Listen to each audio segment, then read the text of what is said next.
Okay, so we're good. Now coming to the session 2, I just wanted to, get you guys through the agenda of what we're going to cover today. So we've been talking a lot about requirements, elicitations, analysis, validation, and a lot. But however, we are going to take in detail each of the topic and study and train ourselves in understanding and gaining knowledge on what does it mean. So in today's session, we're going to cover steps involved in requirement session. That's what I usually use it as. So the steps involved are going to be requirement gathering or elicitation, requirements analysis, requirements documentation, and requirements validation. And after covering up that topic, the next segment we are going to cover is going to be the business analysis techniques. That is the different kinds of analysis we perform based upon the business and based upon the domain. That's going to be a pestle analysis, which is the acronym for political, economic, sociological, technological, legal, and environmental. You don't need to worry about writing down the acronyms as and when right now I'm talking to you, because we're going to talk in detail about each of the analysis techniques, and you can definitely jot down notes on that. And then the next one is the MOST analysis, which is a mission, objectives, strategies, and tactics. Then it's the SWOT analysis, strength, weakness, opportunities, and threats. CATWO analysis, that is customers, actors, transformation process, worldview, owner, and environmental constraints. That said, the most important analysis for us will be SWOT and PEST analysis. Then again, as I said, we're going to take up, when we come to the analysis technique segment, each of the analysis topic in detail and even do an activity on that. Okay, so let us start off. So the steps involved in the requirement session. Now, as yesterday we spoke, the modes of requirement gathering are different ways of requirements gathering.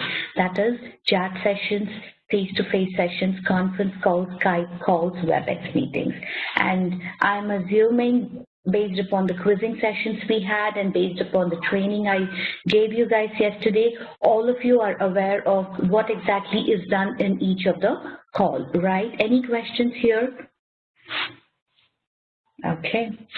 Okay, so we're going to talk about the requirement process, about gathering or elicitation, analysis, documentation, and validation in detail. Now, coming to the point. Okay, so requirement. Now, what is a requirement? We've been talking about requirements, chat sessions, documenting them in the BRD, FRD. We've been talking about everything. Now, what exactly is a requirement? So a requirement is a condition or capability requested by a stakeholder to solve a problem, a documented representation of a condition or capability. Now, what do we mean by a condition or a capability?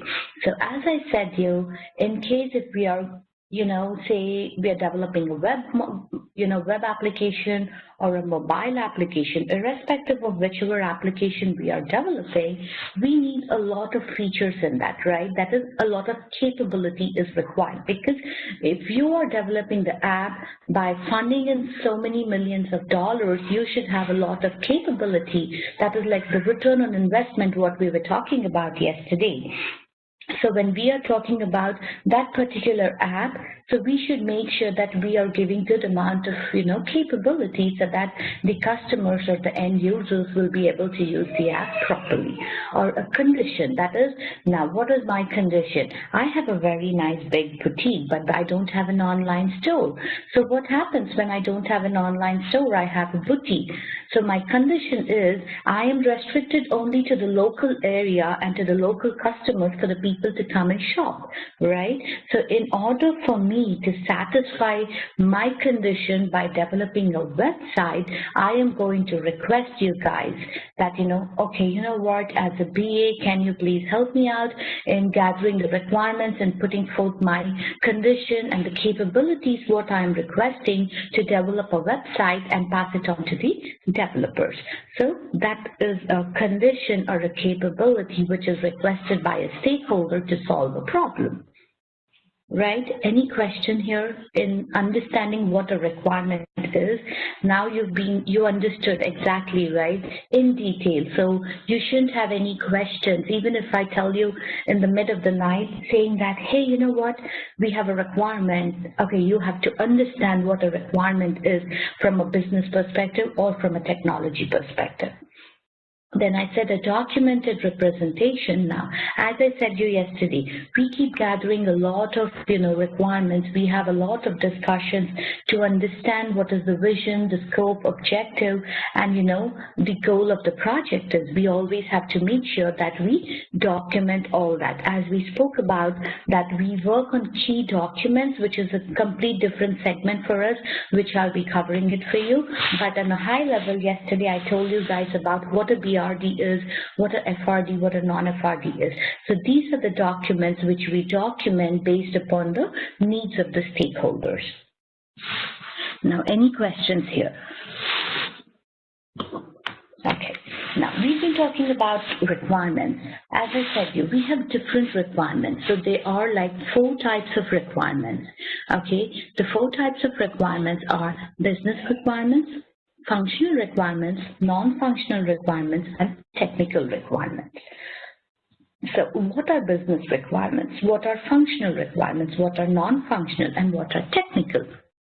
So as I said, you guys, business requirements is something which goes in our BRD. That is at a very high level. We want to understand what is the scope of the project. On a high level, what are we trying to accomplish? Functional requirements, as I said, anything which talks about the functionality of the application, like example, if you're doing a web portal project, okay, what do we do? What will be the functional requirements for that? Well, we need to be a registered user. If you have to be a registered user, what do? You have to create an email ID, just like how we do it for Macy's or Nordstrom, Millard and Taylor, right? It's the same way that you have to register yourself with that web portal just to make sure it is an easy way of going through the process of having an online order. So that's the functionality. Non-functional requirements. Non-functional requirements are the requirements which are very essential and very mandatory for the application, however, but it doesn't perform any functionality. So an example, when we want to, if we see the Macy's website, right, what do we see? We see a Macy's logo with a red background, with a white font, and with stars. So that is a Macy's logo. So that is very mandatory, right? That is very important for us in order to market our company, in order to market ourselves to the public that, yes, it's the same Macy's what we have a mall or what we have a store at your local, city. So that Macy's is a mandatory requirement. At the same time, it's a non-functional requirement because that logo is just for the look and feel and for, it's for a surety that, yes, this Macy's and the Macy's what we have in the market is the same, and the logo is what is going to give us the surety. So that's a non-functional requirement, which doesn't perform any function, but it does weigh a lot to communicate to the customers that it's the same Macy's. Now, technical requirements. So as I said when we are talking about technical requirements, we don't need to worry about it. So as yesterday we were talking about the different developers, the different programming languages, what we use at the back end. So all those kind of requirements are going to be a part of technical requirements. And we as a business analyst don't need to worry about that at all.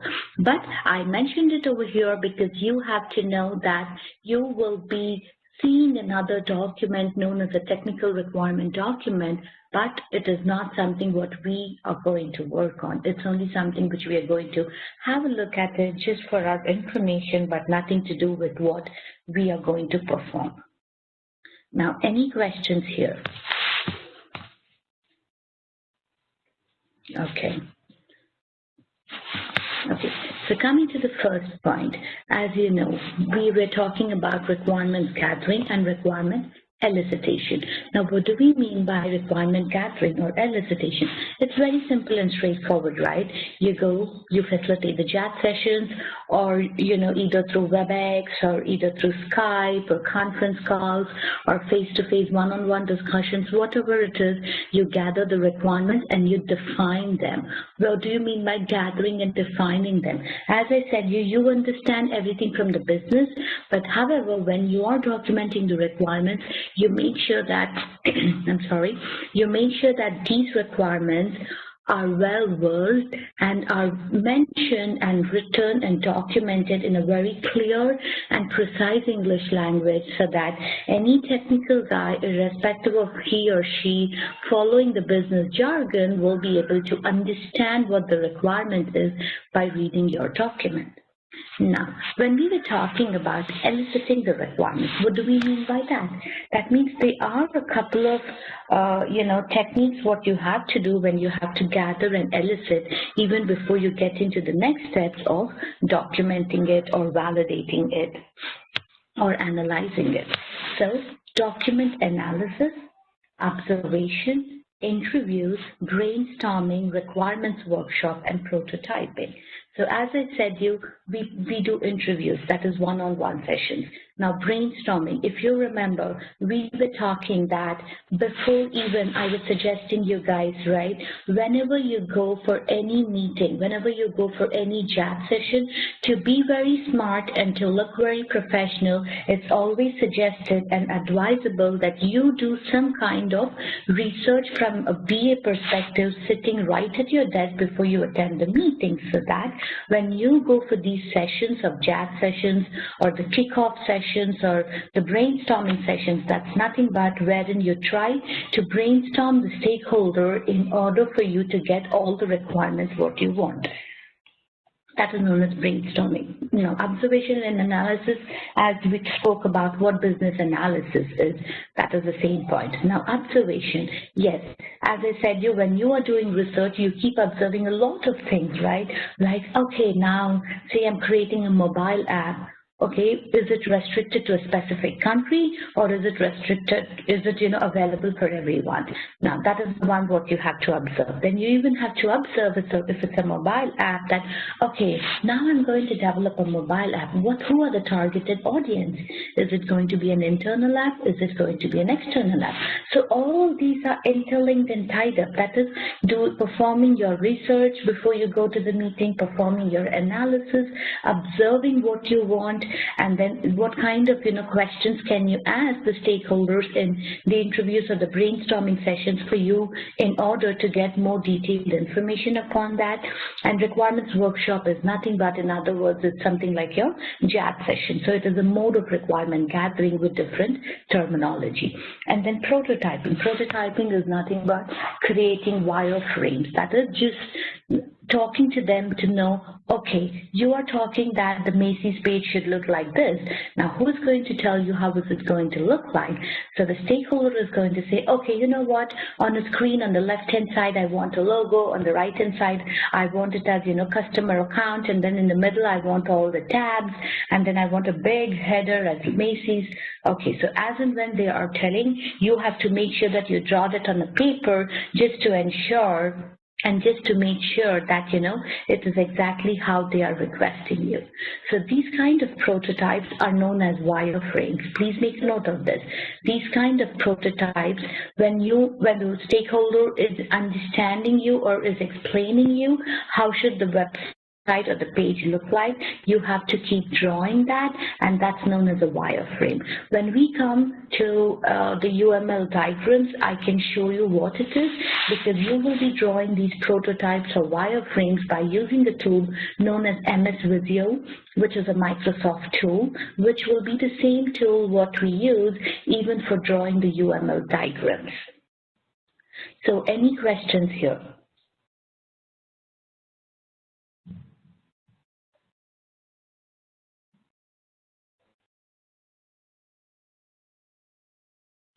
Okay, silence is golden.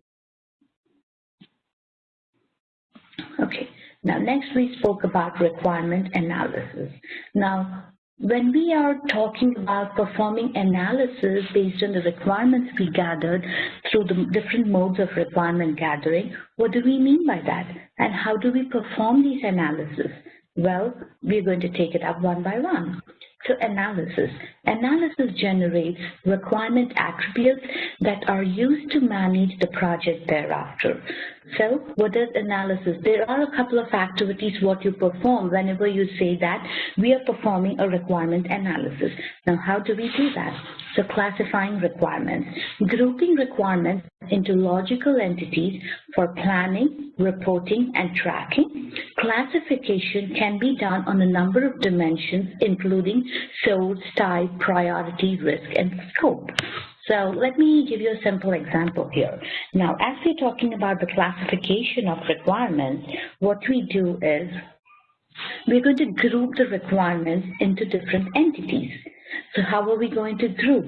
We require some kind of planning. We require some kind of tracking and reporting. What do we mean by tracking and reporting? That is, whenever we are trying to plan, we make sure that we put this in front of the stakeholders and the project manager also, in order for them to understand how are we planning in classifying these requirements or in grouping them. Now, very simple. Say that, I will tell you about a web portal that I would like to have accessories for men, women, and kids. So for men, the accessories are going to be something like cufflinks, something like ties and belts and, socks. These are going to be my accessories. And then I'll say for women, I want something like fashion jewelry, and then, some brooches and some kind of bracelets, some kind of anklets, stuff like that. Now for kids also have accessories. Like, I'll say, okay, kids, I need accessories for goggles and stuff like that. Now you might say that, okay, now because we have accessories for all men, women, and kids, do you think we can group all this into one segment and say that, all this will go under the tab of accessories? And once they click on accessories, the customer will be able to select if they want men or women or kids. So that is known as a grouping. So depending upon the type, depending upon what the source is, we are going to decide and make sure that we will be telling, okay, so this is how we want to classify the requirements, and based upon that planning what you have done, you will be able to document those requirements in a perfect way, which is going to flow steadily one after the other, saying that first is men apparel, then it's the women, then it's the kids, then it's the accessories section, then in accessories again we have subgrouping, which is going to take you to either men, women, or kids. So that is known as a classifying of requirements. So any questions here in this classifying requirements? Okay, the next one is prioritizing the requirements. That is, establishing the relative importance and risk of each requirement and specifying an implementation priority.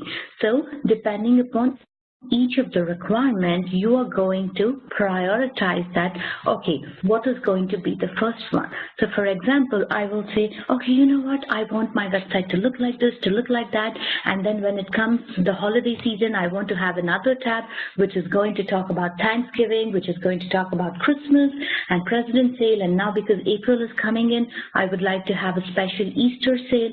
Then we have to be in a position to prioritize and say, okay, relax, let's prioritize what the requirements are. Now, because we don't even have a website of your store online, let's first prioritize by determining what will the risk be by directly saying I want an Easter sale on my website. No, you need to first develop the basics of your website. You need to first launch your website even before you launch your Easter sale, just to make sure that the public are aware that your store even have an online portal. So that is known as prioritizing the requirements. So the stakeholders might tell all the requirements to you, but you, based on your analysis, have to prioritize and then sit with your stakeholders and your project managers and determine and define, okay, I personally think that this is how these requirements have to be prioritized and implemented. That is, they have to be sent to the IT for the development. However, you guys can tell me if I'm right or wrong, or if there is any change in the prioritization, and then the stakeholders will be more than happy to guide you, because you are like being and so professional, and you are doing their life so simpler by taking up the initiative of classifying them, prioritizing them, and making sure that everything is exactly what they want. So this is known as prioritizing your requirements. The last but not the least in the analysis segment, what we talk about is conceptual modeling. Now, what is conceptual modeling? The name itself is saying a concept. So a conceptual model is a model made of the composition of components which are used to help people know, understand, or simulate a subject the model represents. Some models are physical objects, for example, a toy model which may be assembled and may be made to work like the object it represents. So I just gave a toy example. Now, for instance, that, if we want to, build a toy or something, we have these small Lego blocks what usually the kids play with, right? So if we are trying to do that, what we do? How are we going to establish that, okay, this big is a toy you're going to look like? So if it's a toy company or something, you can use these small blocks to just show how is it going to look like. You're just going to build a small car or maybe a small house, like a doll house. Using those blocks, you build a toy, and then you show it to the manufacturer that, okay, buddy, you know what, this is how I want my doll house to look like to market my toys in the market. So that is known as a conceptual model. Using the concept, that is depicting the bigger version, the actual version, depicting it in a smaller model is known as a conceptual model. Now, even if we can talk about when we were in our schooling or when we were studying, we had a lot of science fairs and all, right? So what would we do in the science fair? We would create a small mini project in order to show them that how are the water being pulled from the ground, how are the, how do we plant a tree in order for it to get a big one, how are the vegetables and the fruit sowed and grown. So we used to do so many science fair projects, right? Why is that? How is that done? We are not going to do it on a huge scale, but the huge project, we are going to do some kind of analysis. We are going to design and define how is it going to look like, and we create a concept out of that to show the judges or to show the teachers and to discuss it with other students that, okay, my science fair project is what is this? How to grow organic fruits or organic vegetables right in the backyard of your house. How do we do that? So I'm going to take that concept, create a small concept which is not even going to be like a 10 feet by 10 feet also. It's just going to be a very small one in 2 feet by 2 feet. I create the concept and then I present it to the audience. That is known as a conceptual model. So if we are taking an example again, let me give you the third example also. So say that you are again creating the website itself. If you remember, I told you we do the prototyping. That is, we create the wireframes to satisfy the stakeholders and to show them how is it going to look like. So that is also known as a conceptual model. That is prototyping of it, showing it in the form of a wireframe. Now, any questions here in requirements analysis? Do I take? Yep. Do we do this conceptual modeling in all the cases, or just No. depends on the requirement? It's going to depend upon the requirement, Shweta. You're right. It's not going to be in all the cases. It's only going to be on the requirement. And upon the demands of the project. And how is it different from prototype? Okay, so prototype is something which you just do it on screen, like example, a wireframe, what I was talking about. Now, if I want to tell you that this is the screen, how I want to look like, exactly this PowerPoint presentation, what do? How do I show it? I'm not going to show you the exact colors, right? I'm just going to draw a box like this and write this is where I'm going to get my header. Then I'll draw another box like this, if you can see the outline, and I'll put in the bullet saying that, okay, this is how I want my tab to look like. This is how I want my text to look like. This is a prototype. Now, when I say a concept is something which we see it in a form of a 3D model. Okay, concept is something which you see it in a form of a 3D model. Like example, I said if you want to build a dollhouse, how are you going to show them? If you have to show it in a form of a prototype, you're just going to take a white paper and draw and say, okay, this is how my house should look like, right? But if you are doing a conceptual model, what you do, you either take a cardboard and you try to make a house out of that, or maybe if you have some small Lego blocks or something, you try to take the blocks and you try to build a small house out of it and say, okay, this is how my concept should look like. Is that clear, Shweta? Like, did you get the difference? Yes, okay. I did. Okay. Now, any questions here, ladies? Okay. Teti and Kavya, are you guys following too? Yeah, we're following. Okay. I have one more question. Yeah, sure. Modeling, when you say that you have taken the wireframe example, right? So, a picture so that it can, flash in my mind. That's what I said here, right? The prototype or the wireframe, what I'm talking about, when we are going to talk about the MS Visio, it's then, I will show you the sample of a wireframe, what it looks like, or even a prototype, how does it look like. I'm definitely going to show you that when we come to the key documents and when we talk about the UML methodology and everything, I'm going to show you the graphical view of that also. Okay, thanks. Yeah. Are you clear, Kavya? Do you have any question followed by that? No, I just want to see that picture so that it will. Oh, yeah, definitely. We'll show that. As I mentioned it to you, and when we were talking about prototypes, that the wireframes will be definitely shown to you as a sample about what exactly it looks like. Teti, are you okay too? Yes, okay. Okay, good. Okay, now let's come to the next, segment in the same requirement analysis. That is architectural design and requirement allocation.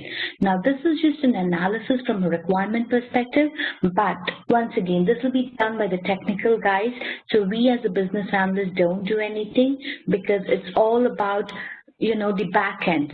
It's all technology, which we guys as business analysts don't even need to worry about it because we're going to be functional. But I just wanted to mention it to you about the architectural design and requirements allocation, deriving architecture of the solution and allocating requirements to the subsystems, that is assigning responsibility for satisfying the requirements. So as I said you about the different programming languages and about the back end, what we were talking about, we really don't want to worry how are they going to achieve it, right?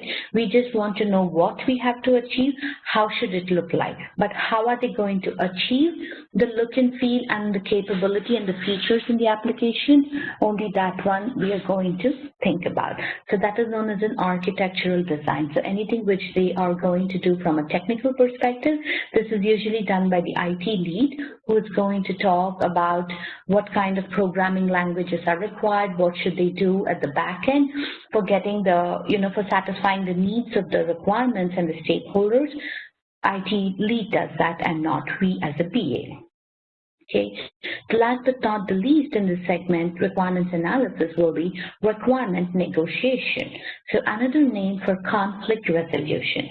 Addresses the problems with requirements where conflicts occur between the stakeholders wanting the incompatible features or conflicts between requirements and resources or between capabilities and constraints. So, if you remember, yesterday we were talking about discussing issues with the stakeholders is one of the most important role a business analyst does.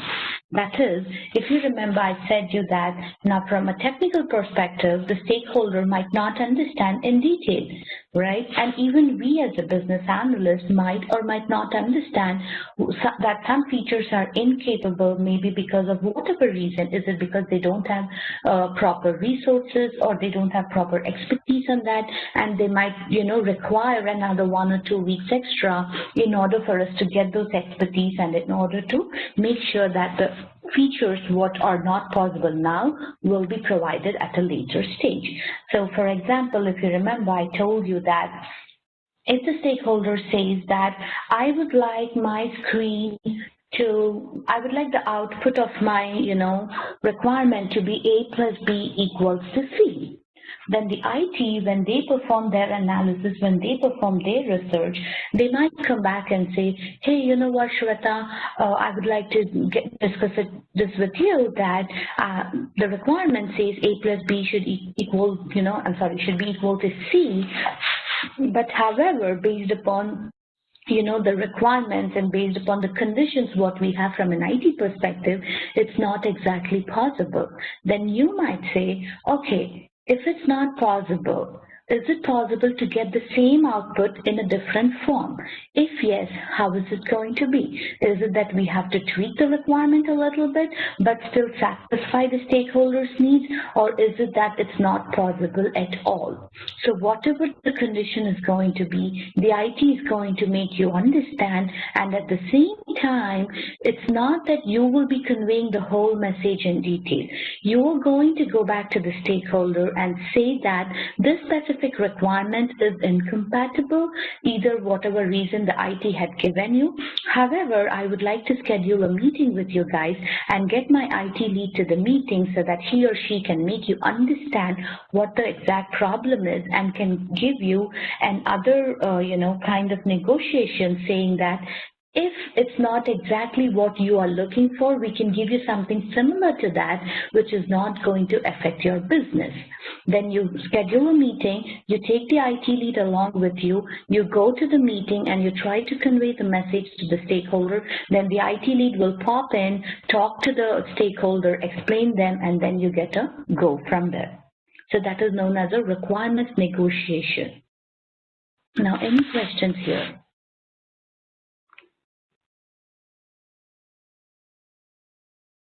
Okay. Now, getting to the next slide. So we are done with requirement gathering and elicitation. We are done with requirement analysis. I spoke about the different segments, what we'll have again in requirement analysis. Now, the next segment, what we're talking about in the requirement section itself is going to be document requirements. So we've been talking about documents, we've been talking about documenting the requirements. Now, there are a couple of steps what we follow when we document these requirements. So the process of identifying customer requirements can be summarized in 5 steps.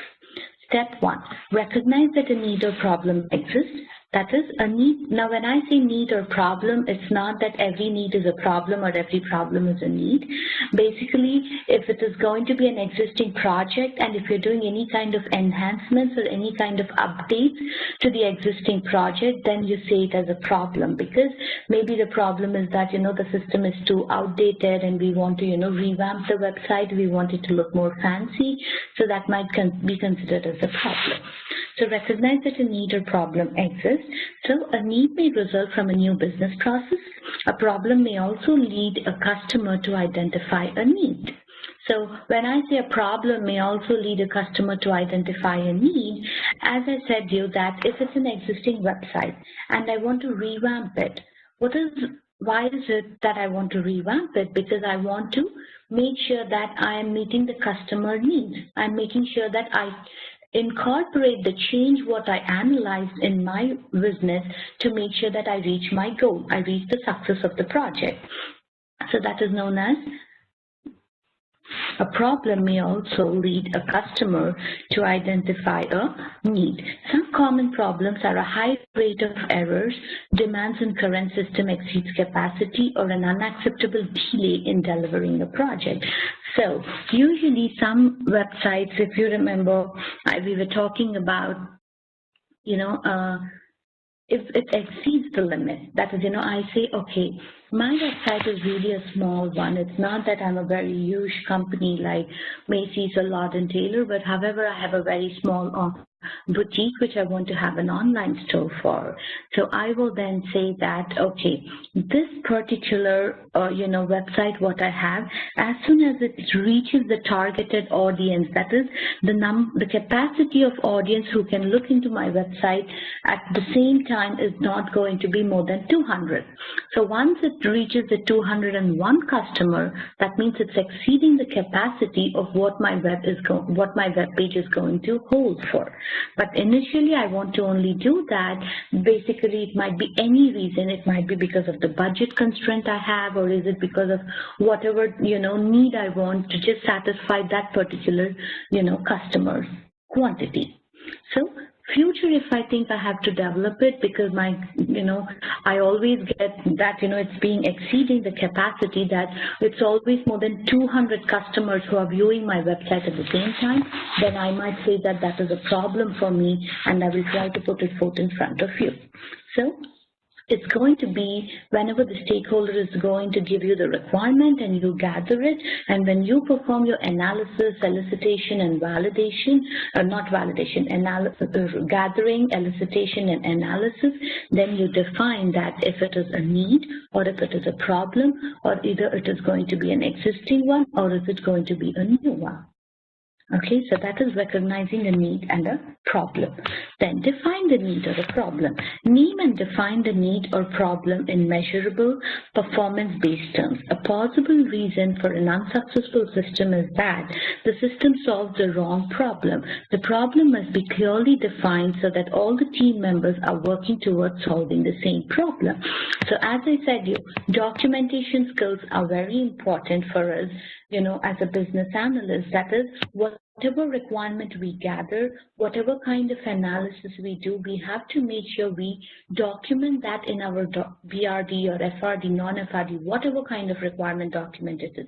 You have to make sure that it's very clear, it's very precise, very easy to understand English, so that the technical guys, the IT team, is going to follow the language what you had used for documenting the requirement, and they work on the same problem in defining the solution for that, but not in a wrong way.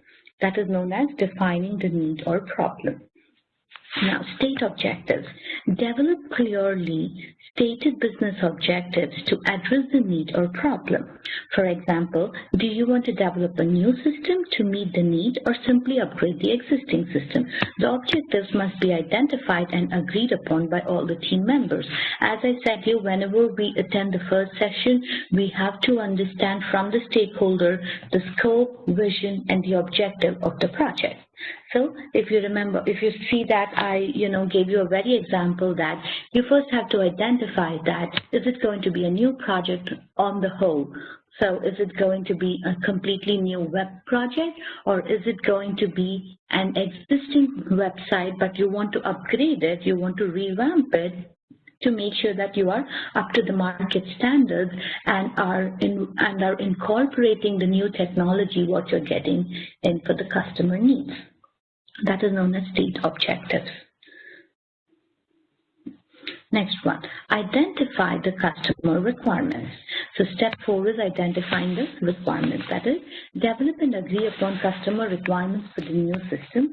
Define what the system must be capable of doing, not how the system must perform or how the system will be designed.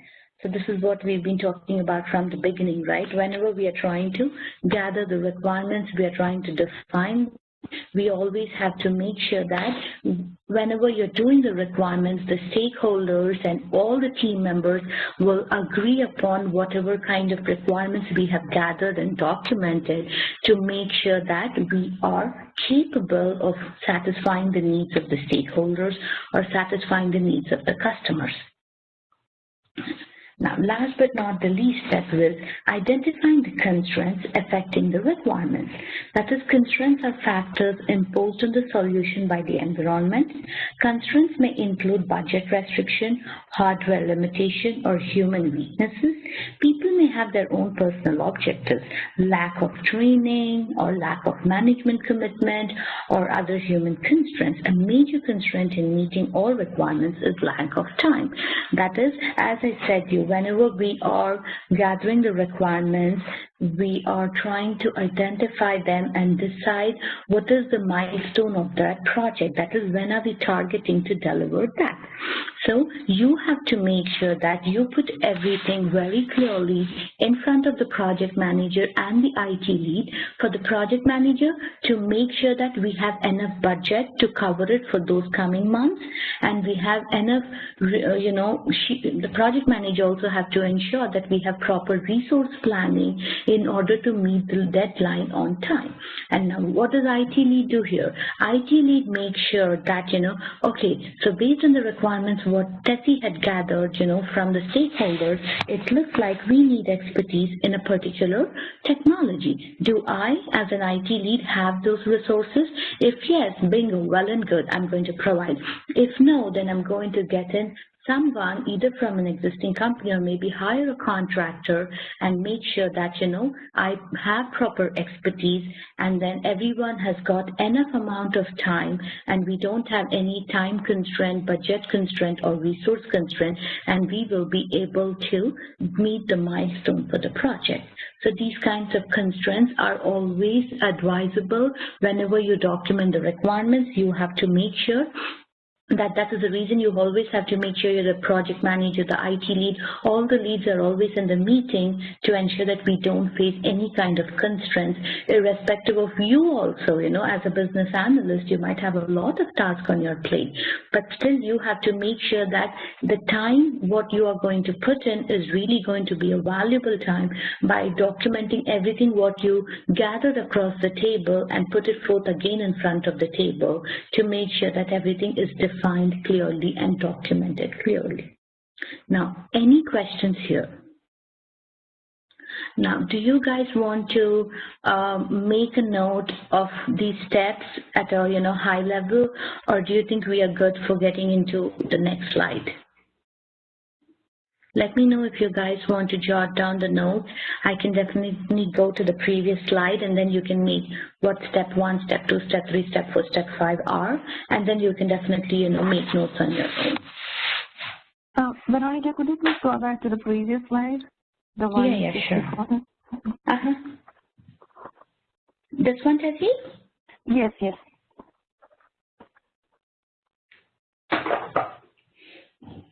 So what I usually, say, and I've been even telling you ladies also, right, step 1 is recognize the need of or a problem exists, and the description for that, write it on your own based on what you understood, so that, it's always good that you will become more perfect, not only in documenting, but also in analyzing and understanding what you learned. And just let me know once you're done with the slide so that I can go to the next one. Hey Veronica, Kavya here. When you say the constraints, so are you going to do the documentation? Are you going to write the requirements for those too? No, we're not going to write the requirements for constraints, but we are going to identify what the constraints are based on the requirements we gathered. So when you document all the requirements, right, Kavya, and you put it forth in front of the project manager and the IT lead, as I said so they will be defining, okay, the constraints are maybe we don't have enough time to reach the milestone, or we don't have enough resources to reach the milestone. So what is it going to be? We might get more resources. That is, we want to get more for developers or whoever it is. Then the project manager is going to say, okay, you might want to get another 1 or 2 resources. The project manager might tell the IT lead that, okay, you might want to get another 1 resource. This is the budget what I have, because the project manager is the one who does the budgeting for us, right? So the project manager will tell, based on the requirements what Kavya had gathered, this is what, is the deadline of the milestone. And the IT lead will say, based on the requirements what Kavya had gathered, it looks like I need another resource in order to meet the deadline of the milestone. So then the project manager will say, okay, that's fine, it's okay. I do have budget for that, and you can, hire another contractor just for a short term and use his or her expertise in getting the project done and delivering it on date.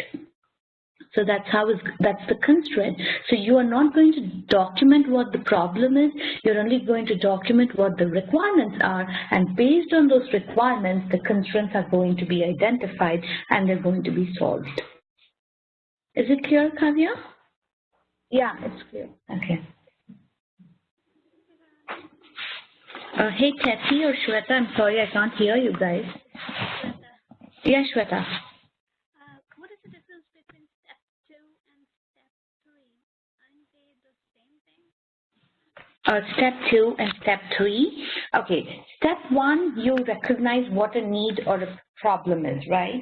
Step 2, you're going to define it. That is, you're going to document it in a proper way.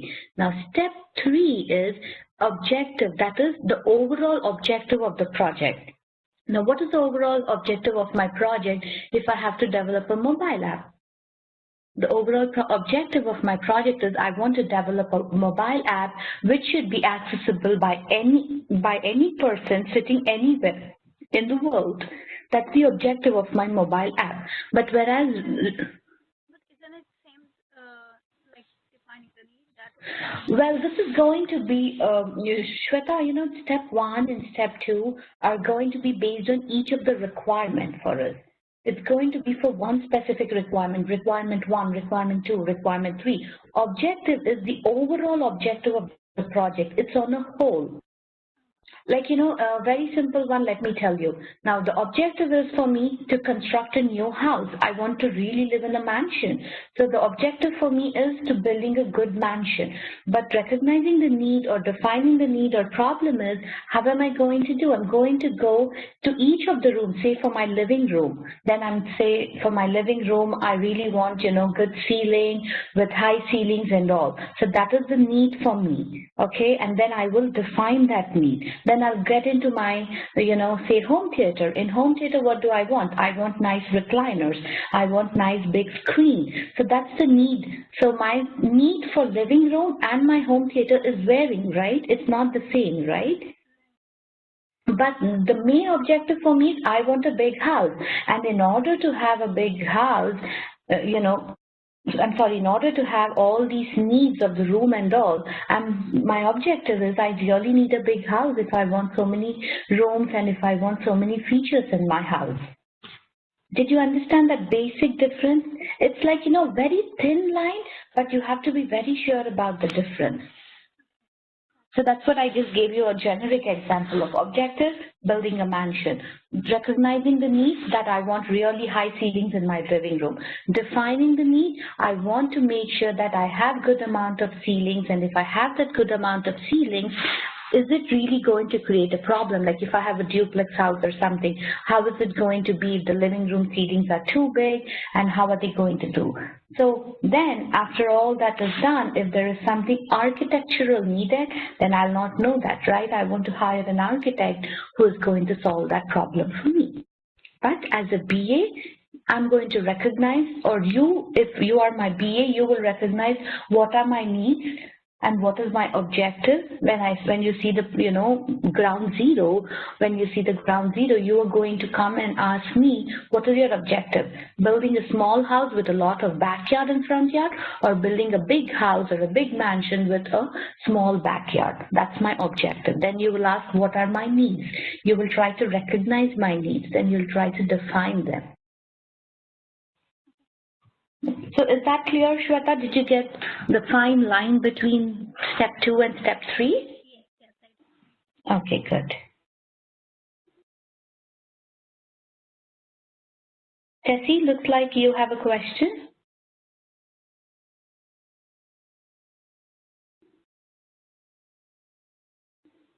Okay, we can't hear Tessie, but I'm just assuming that you guys are done with slide 29. Do you have a question, Tessie? Yeah, now we can hear you. Okay, I have a question about step 5. Okay, constraints. Yeah, constraints. So if we identify a constraint, then how do we proceed? Like if there is a budget constraint or hardware limitation, do we have to, what do we do with the project? Like? Okay, so if you have a constraint and if it's going to be any hardware limitation or something, you as a business analyst are not going to worry, because that's going to be the IT lead who is going to take care of the hardware limitations. Now, if it's a budget restriction, okay, you are again not going to worry. As I said you earlier, based on the requirements you gather, the constraints are going to be identified. That is, you will make sure that you have proper budget, but you're not going to get involved in the budgeting, because it's going to be the project manager who's going to do the resource planning or cost-effective planning or budget planning. So based on your requirements are very important. So based on your requirements, the constraints are going to be identified if they have any. That's what I have the step as identify the constraints affecting the requirements. So if there is any special, very special feature you have and you require some kind of, hardware, some special hardware, this is all technology which we really don't need to worry about it. So the IT is going to pop in and say, you know what, Tessie, you had this requirement, but there are some kind of limitations. So you have to assume how do you solve it. You are not going to do anything because we don't know anything about technology, right? That is like, in detail, we don't know what hardware we have, what we don't have.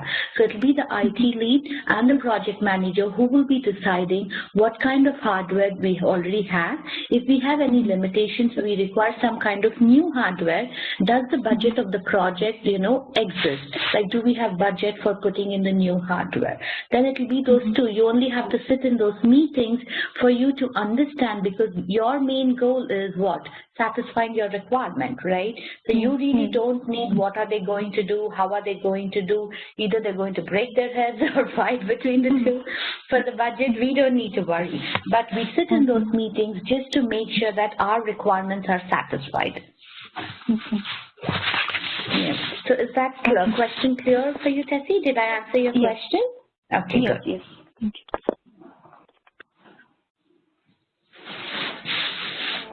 Hey, Veronica.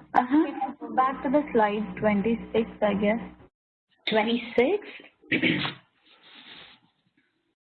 For the requirement gathering and elicitation one? Can you give me the brief description on that? I'm not able to, Which one? Which one? Brainstorming, I guess. Okay, brainstorming, that's what I said, you're right. Brainstorming is nothing but when you sit in your chat sessions for gathering the requirements, right?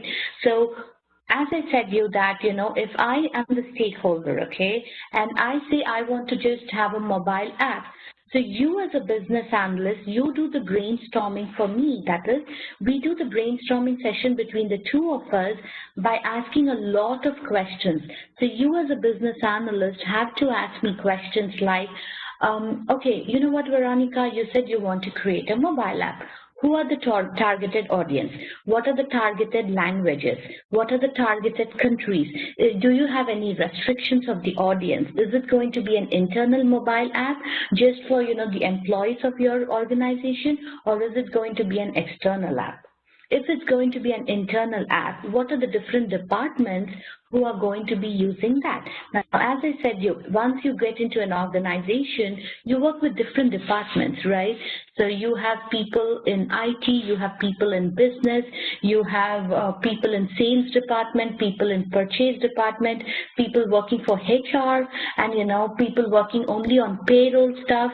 So you have to ask these kind of questions that if you want to create a mobile app, all these questions you should be doing. So whatever the discussion is going on between you and me as a business analyst and as a stakeholder, in order for you to get all the information you want, and for me, in order for me to get my needs satisfied, This session is known as a brainstorming session.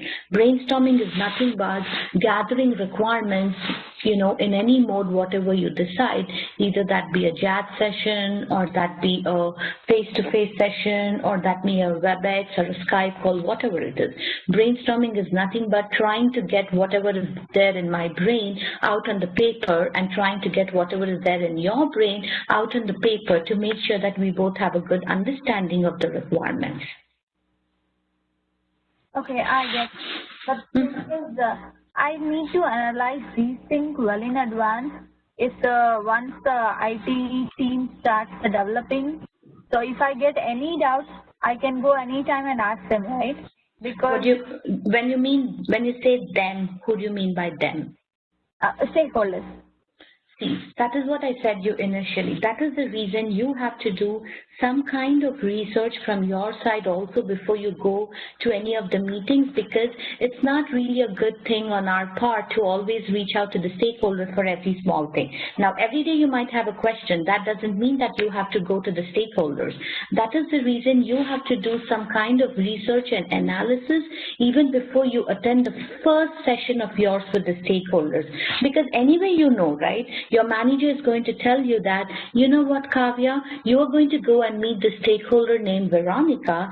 She wants to develop a mobile app for her department, her company, whatever. This is going to be the information you're going to get from your manager.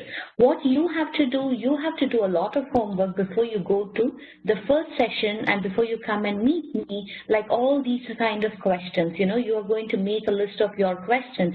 Then you're going to go sit with the stakeholder, understand what are the needs. Then you have to say, okay, because some questions might be answered by the stakeholder himself or herself. So when you come in for gathering the requirements with the stakeholders, that is me, I might just start off saying that, okay, you know what, Kavya, I want to create a mobile app. And I want it to be available for all the audience. And I want it only to be in English language. But I want it to be very colorful. I want it to be very fancy. So, half of your questions, what you already wanted to ask, I've answered, right? So how do you get these questions? How are you going to ask these questions to me? That is the reason that you have your own research before you attend the first session of your meeting with the stakeholders to understand what kind of questions can you ask them. And then you said that, can I go anytime whenever I want if the IT is going to come back with questions? Well, that is not really acceptable. That means that you as a BA are not doing a good job, right? Because whenever you are gathering the requirements, whenever you are documenting them, why do you think you're going to give a walkthrough for the IT lead? Why do you think you're going to give a walkthrough of the documents you created for the QA lead? So that once you are done with the documentation, you make them understand what the requirements are and you give them few days, probably like 2 or 3 days for them to review it, for them to, review your complete document and come back to you with any questions. So worst case scenario, even after the reviewing is done, approval is done, signed off, the implementation is started, if they come back with any questions also, you always have to give a 1-day time and tell the team that, okay, looks like the IT have a couple of questions which they need confirmation from the stakeholder.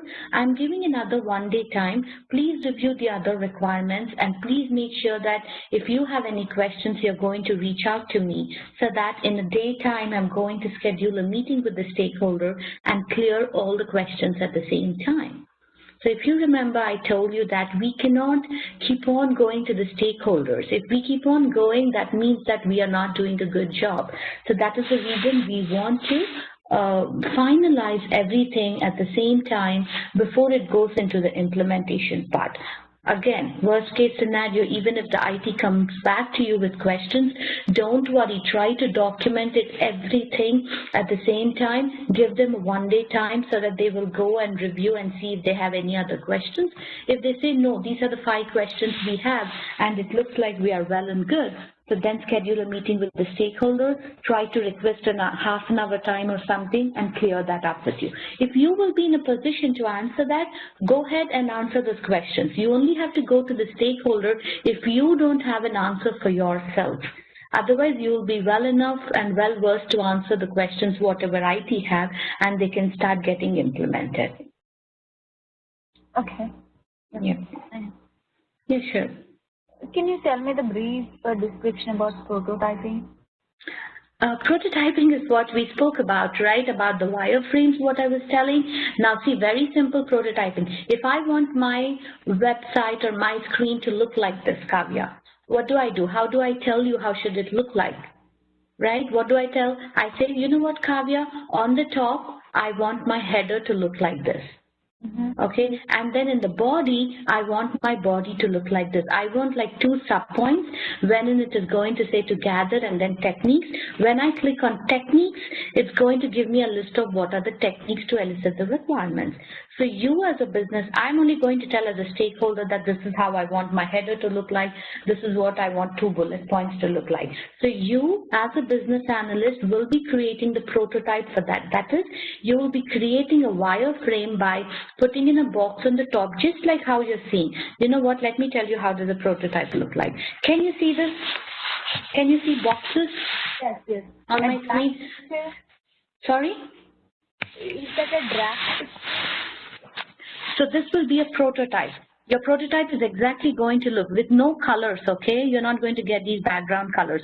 It's just going to be a white screen, and then you're going to have this box. This is exactly how it's going to be like. A prototype or a wireframe is exactly going to look like this, with box as a header box, and then you'll have a box which is going to talk about the body, and then you'll have a footer which is going to say, okay, on the footer, I just want Veronica's name. Then on the body, I just want these kind of, information. Then on the header, I want this is how my header is going to look like. So this is how a prototype is going to look like. Prototype is nothing but it's just a graphical view of how your screen is going to look like. Okay. It's nothing to do with UML, right? UML. No. It's nothing to do with UML. This is just, you just use the same tool what you use for UML, that is MS Visio, but the prototype is different than the UML diagram. Prototype is also known as a wireframe. UML diagram is something what we are going to talk in detail. I just don't want you to get confused, but we use the same tool for drawing all these prototypes or wireframes or UML diagrams. Okay, thanks. Yeah, sure. Now, any other questions, ladies here? I have a question. What happens if the stakeholder, they come up with additional requirements once the project is already, it's in the development stage? Do you have to go through?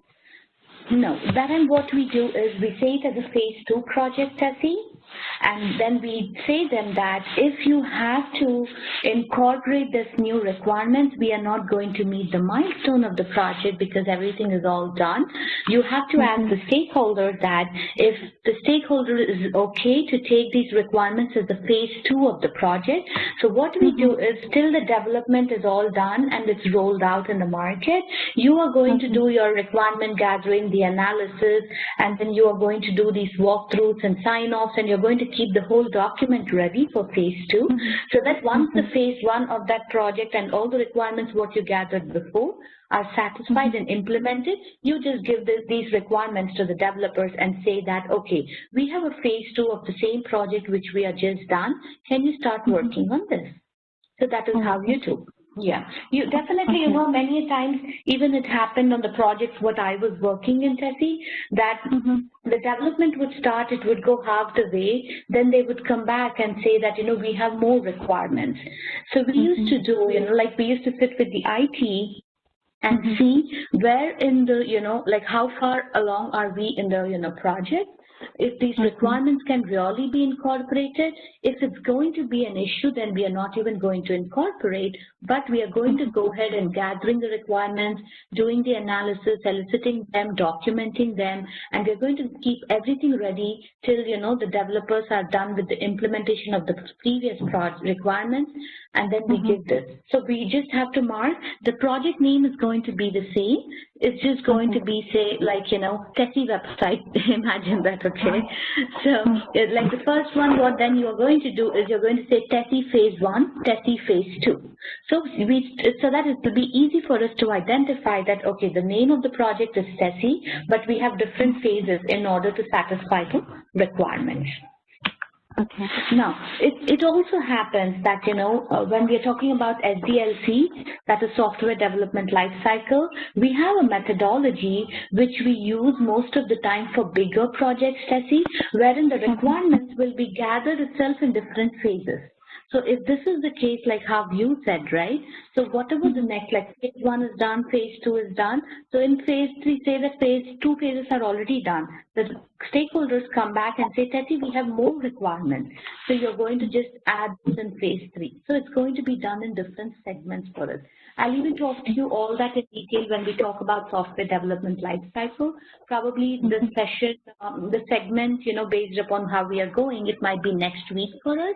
That time you can get a more understanding about what happens if the project is a very huge one and what happens if the stakeholders are coming with different sets of requirements very often. But that's a very good question what you asked. It's really a very, you know, valid and a very nice question. Veronica, when you say the phases, that will come under into the waterfall or Scrum methodology? Yeah. Kavya, don't get confused. We are going to talk about that when we are talking about the different methodologies. I just mentioned that now because Tessie wanted to know about the phases one. But whenever we are talking about phases and methodologies, don't get confused. However, that phases are going to be a part of RUP methodology. Now, you might think, okay, now what is waterfall? Well, that's a complete different topic, and we'll definitely talk about in our, you know, next sessions. It's only because you are, whenever we are trying to talk about methodologies, right, that's a very huge topic, and we keep getting a lot of questions, and then it might create a, you know, conflict for what we are learning now and what topic we are going to cover. Okay. Okay, so, but yeah, what you said is different methodologies about waterfall and RUP, but phases always come in RUP. They don't come in waterfall at all. Waterfall is a very straightforward methodology. Maybe it is a agile methodology. No, that's what I said. You don't get into the details. It's going to create you more confusion because agile is a complete. Then Sorry? When you talk about the phases, I'm just a little bit confused, you know. Okay. No. That's just because Tessie's question, I wanted to clear Tessie's, you know, question. And she asked what happens if we have different set of requirements again. But Agile is, again, a completely different methodology. So let's not get into the details of, you know, the life cycle of that. Okay. I know it happens that, you know, whenever we hear any new word and we know something about it, we just want to clear it up. But I just don't want that to happen because it's going, as you just saw how it happened, right? We went from waterfall to RUP, then to agile, so it's going to create more confusion. Now, Shweta and Tessie might say, okay, now what is waterfall? What is agile? So we are going to jump to the complete different topic then. Okay. Sorry about that. No, that's okay. And you know what, because it's very good that you all are asking questions, and it's always nice to that, you know, hear these questions, because we get questions only when we are understanding the subject. Otherwise, we are not going to get questions. And yeah, I want you guys to come up with questions, because that's also going to, you know, invoke more confidence in you. And at the same time, you will also know how to put forth whatever is there in your mind. So no, I totally entertain you guys to ask questions. Okay, now any questions still here for us, all of you?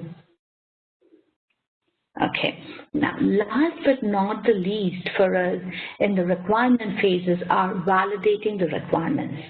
Okay, if we are done with this validating of requirements, we'll be done with the last segment, with the last, you know, the point in the segment of requirements. Now, validate the requirement. The goal of requirement validation is to seek out and correct problems before the resources are committed to implementing the requirements. So as I said, you guys, that even before the implementation part is done, you guys have to make sure that all your requirements are documented well and they are well versed, reviewed and studied by all of the project team members in order to provide their approval and sign off to say we are in accordance with Kavya's requirements and whatever she had documented. That is known as validation of the requirements. This will be the last part. Validating is nothing but reviewing, providing their approval, providing their sign off and saying that we are in accordance with the requirements. It is concerned with examining the requirements to certify that they meet the stakeholders' intentions and to ensure that they define the right system, the essence of the agreement, and understanding between the developer and the acquirer about what to build in a manner that ensures a common understanding across the project team and among the stakeholders. So as I said, it's basically certifying the requirements or providing an approval or sign off. It is one and the same.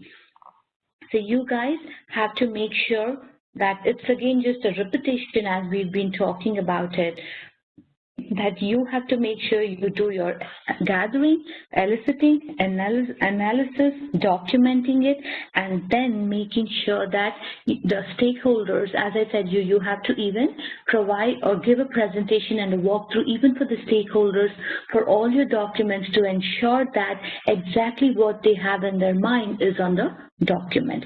So you will be understanding the intentions, understanding the needs of the stakeholders, documenting it, and then making sure that the IT, QA, and all the other concerned project team members are in understanding and they provide their approval. That is known as validation of requirements. So I just put in a couple of steps that key activities of requirement validation. They are conduct requirement reviews to validate that requirements are correct, unambiguous, complete, consistent, ranked for importance, verifiable, that's testable, modifiable, and traceable. Review teams should include end-user representatives and customer representatives in addition to the developer participants.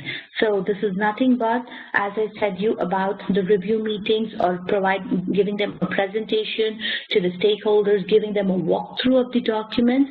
So that is nothing but you will be conducting all these meetings in order for everyone in the team to make sure that they are in accordance and no requirement is unambiguous. That is, as I said, we have to make sure that we write the requirements in a very simple, precise, and concise language so that anyone new to the project will be able to read and understand your requirements. And we have to make sure that they are very easy to understand and everything is compatible. That is, we have everything what we need, the expertise whom we want, and the kind of hardware what we were talking about, the kind of budget we are going to have, and we are going to meet the milestones of the project. Use prototyping to validate requirements. Prototypes demonstrate assumptions and actual understandings and can alert the team to mismatch between the return requirement and the interpretation carried forward in the prototype. So as I said, you know what, ladies, you might now think that again prototype is being used, the term. When we come to our next session, I am going to show you what exactly a prototype looks like, okay? So that you might not get more questions and everything will be cleared in your mind. So as I said, your prototype is nothing but to validate the requirements. If you remember, I told you that, okay, this is how my I'm sorry.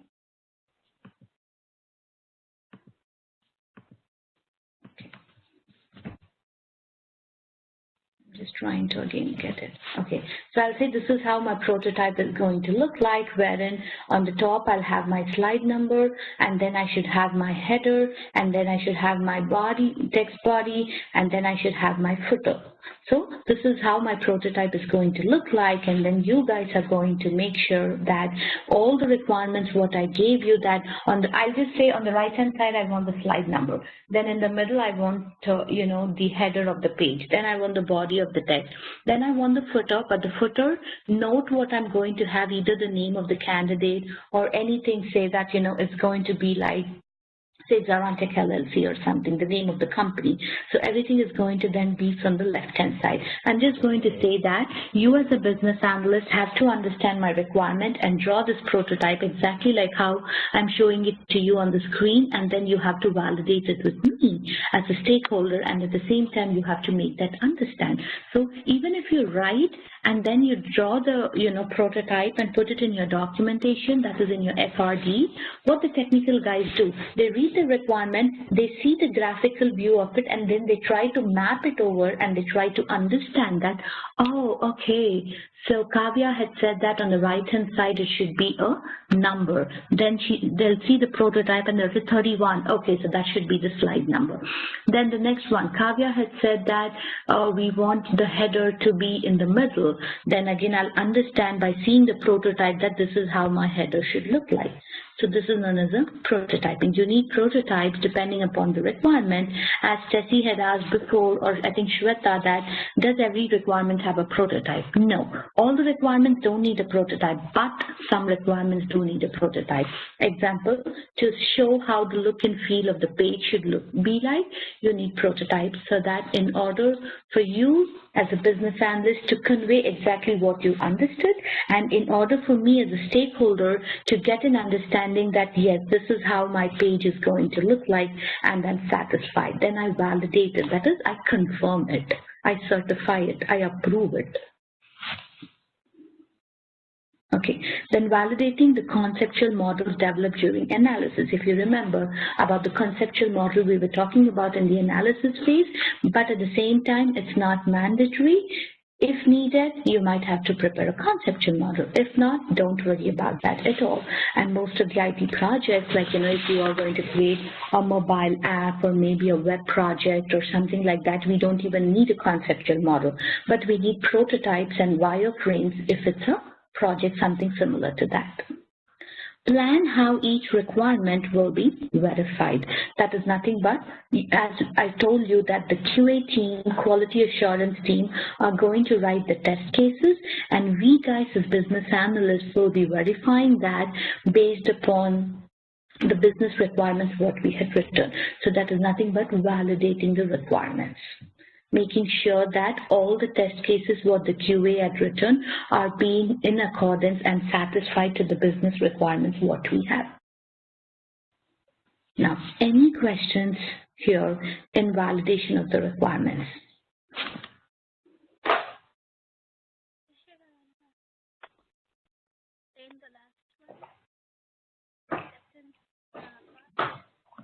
Hey Shweta, your voice is coming too slow and we can hardly hear you. Can you hear me now?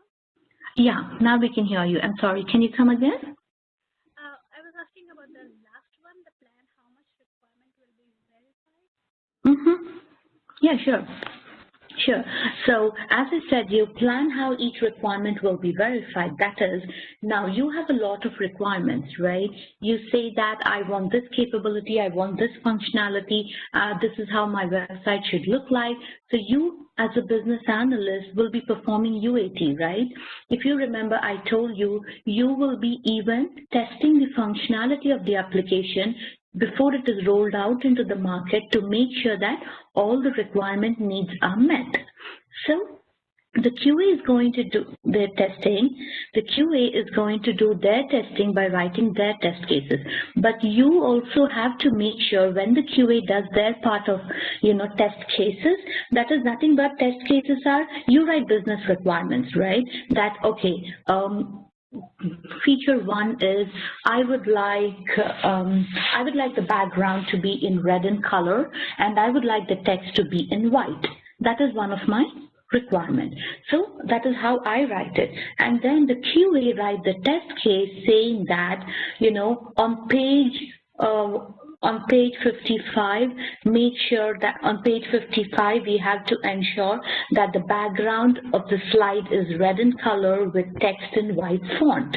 So that is the test case. So we have to make sure that the test case, this requirement what you have returned, is in a position to test it after the application is built. So the test case is also satisfying the requirement what we had written. We try to match it over and make sure that all the requirements what you write will be in a position to test both by the QA from a quality assurance perspective and by you as a business analyst from a business perspective. So here we are just writing how we are going to verify that.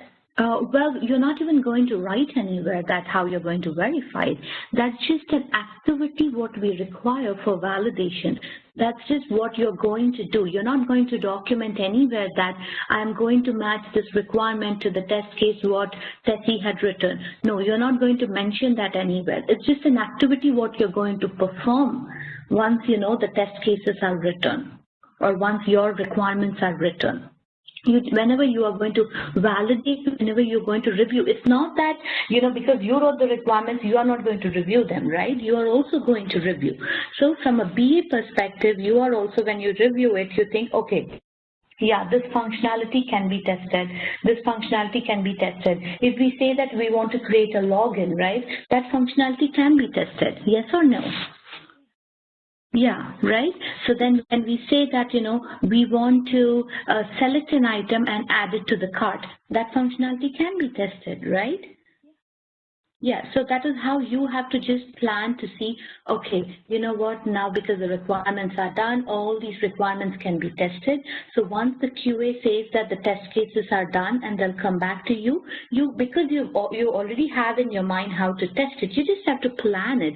It's not that you have to document it. It's just for our understanding as a business analyst what we have to do once, the complete application is built.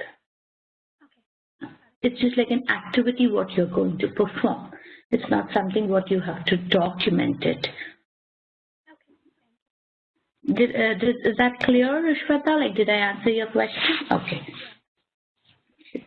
Now, any other questions here? You might just want to think for like 2 minutes and ask me if you have more questions here before we go to the next segment. Hi, Veronica. Sorry. Both of you stop talking. I think both Kavya and Tessie had questions. You might want to take up one after the other.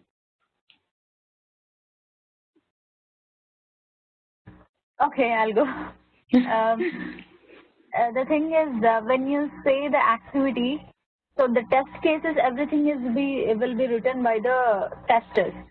Right. And only the requirements will be gathered from business analyst, right? Right. Till the output of the, maybe the project, whatever the test cases.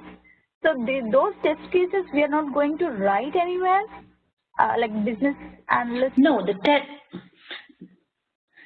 test cases will be written by the tester in a QA document. As a BA, you are not going to write the test cases. You are going to write your requirement documents. As a QA analyst, say Tessie is the QA, okay? So you are the business analyst. Tessie is the quality analyst. So Tessie is going to have her own version of document known as test case document. And she's going to write all the test cases from her perspective. You are going to write all your business requirements from your perspective. You are not going to write the test cases.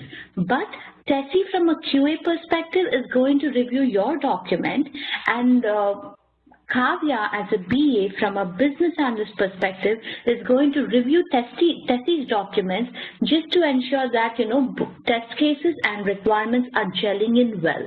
That is, now you had told that in your requirement you want to create a login. Then in your requirements, you even say that you want to place an online order. So you have to make sure that in Tessie's test cases, Tessie had also mentioned that she is going to test the application by creating a login and saying that she's able to create a login and there are no bugs in the application of login. And Tessie is also going to write a test case saying that on page, on page 12, we will be able to place an order, and we will make sure that the order is added to the cart and the order is confirmed. So these kind of things are the test cases.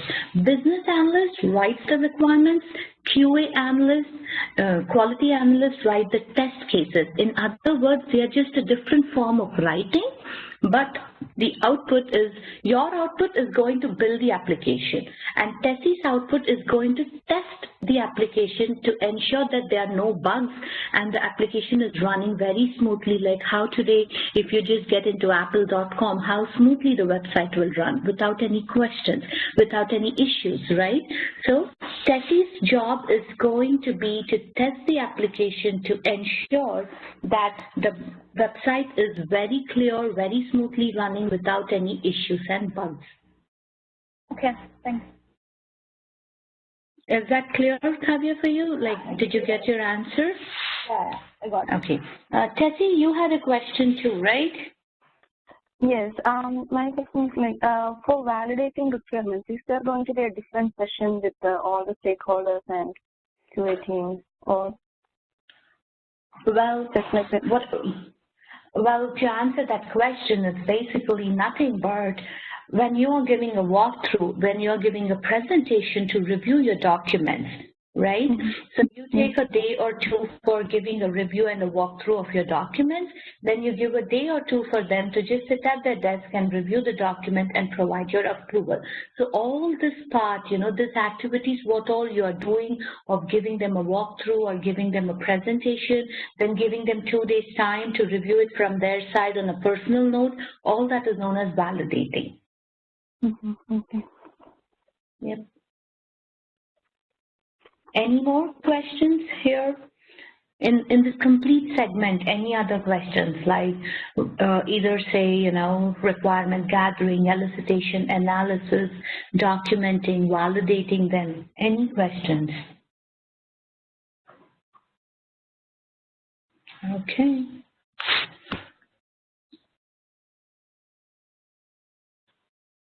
Okay, so as I said to you, the next topic is going to be business analysis techniques. Now, just before I get into this topic, on another note, I would like to talk to you guys before I start off a new segment here. So basically, as you all know, this is a 40-hour training for us. That said, we usually target it to get it completed in a 5 weeks time, so that you guys also will have more time to get into marketing and stuff like that. So that said, if we have to finish up it in 5 weeks, we need to finish an 8-hour training every week. That is 4 hours a day, and because we are meeting only in the weekends and only in the mornings, that might be a challenge for us.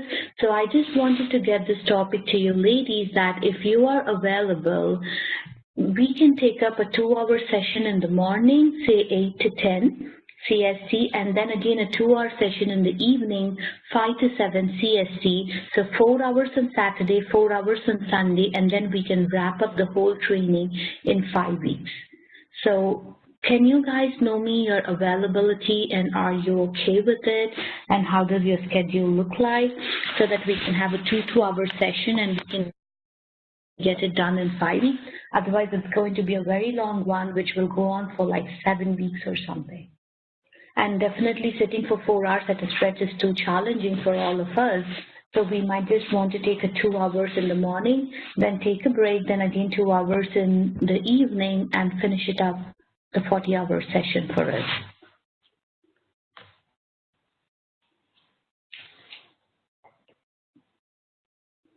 I'm good with that. Okay, and how about Shweta and Kanya? Because I know we just do the weekends, right? So it's like challenging to cover so many hours. So okay, Shweta is good too. Actually, I have a kid, so I'm just wondering whether I can manage a or not. I'll let you know. So are you going to start today itself or? No, we can, no, we are going to start it from next Saturday. This weekend, I just wanted to keep you guys posted because, actually, Kavya, I understand your concern about the kid, but, it's like instead of having a 4-hour stretch is more challenging for us, right? Yeah. So that's what I thought, that we can just do 2 hours in the morning, take a break, and 2 hours again. It's because only the weekends. Do you, all the 3 of you work? Do you all work? No, I don't work. Okay, and how about Tessie and Shweta? Tessie works. Shweta, okay, Shweta, you work too. Okay, and Tessie, do you work too? No, no, I'm not. Okay, okay. So Shweta, where are you based out of? I'm in New York. You're in New York. Okay, okay, so Eastern time. And you work 9 to 6? No,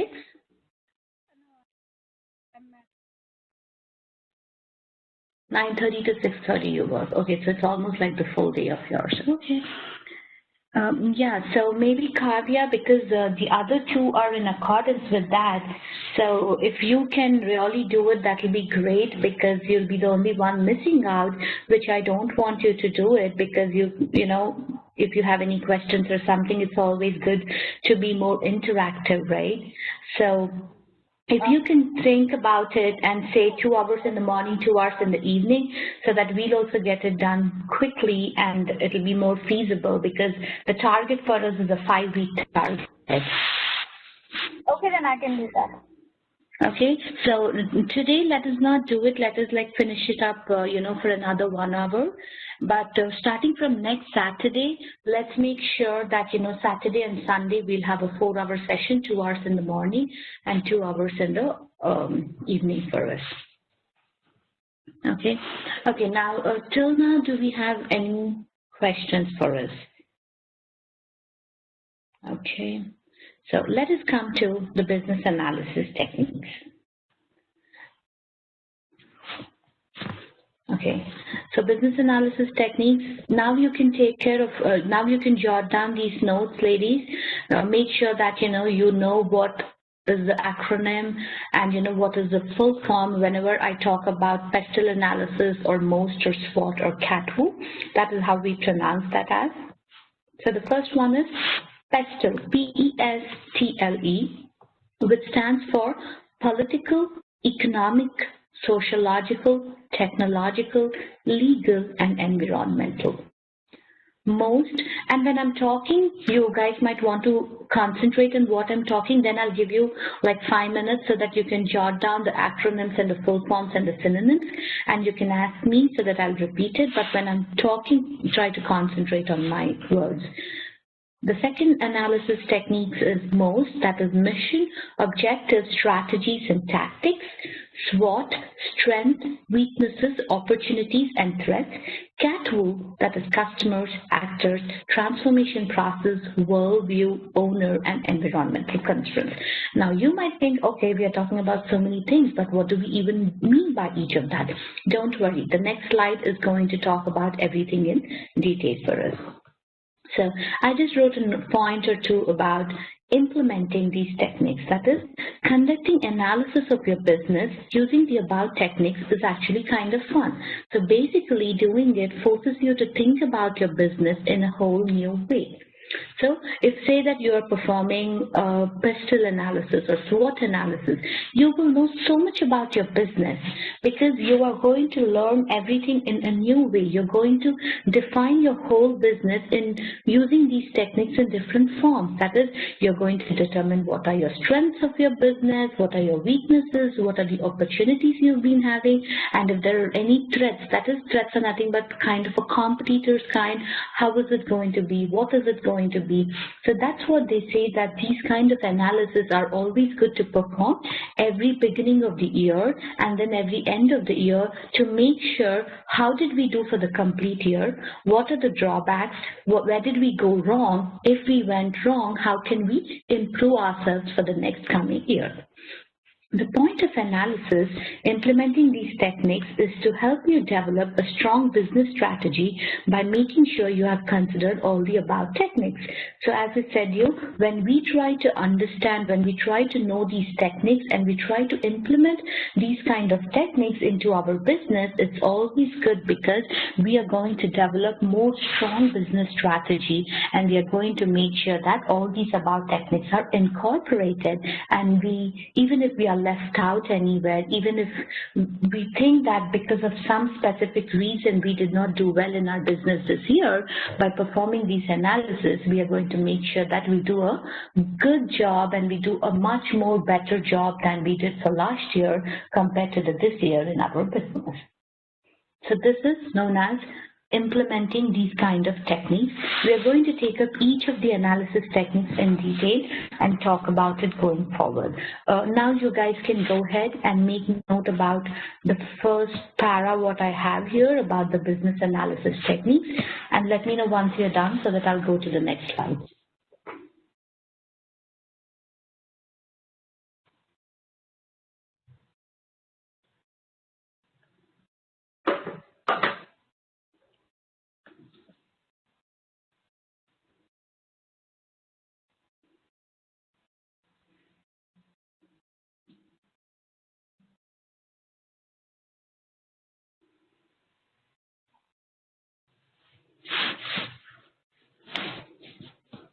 Are you all there?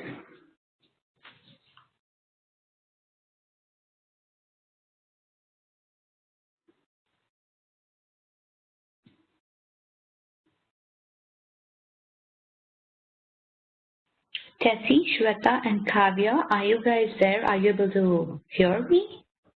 Yeah, I'm just writing it up. Okay, fine. As long as you are there, it's okay.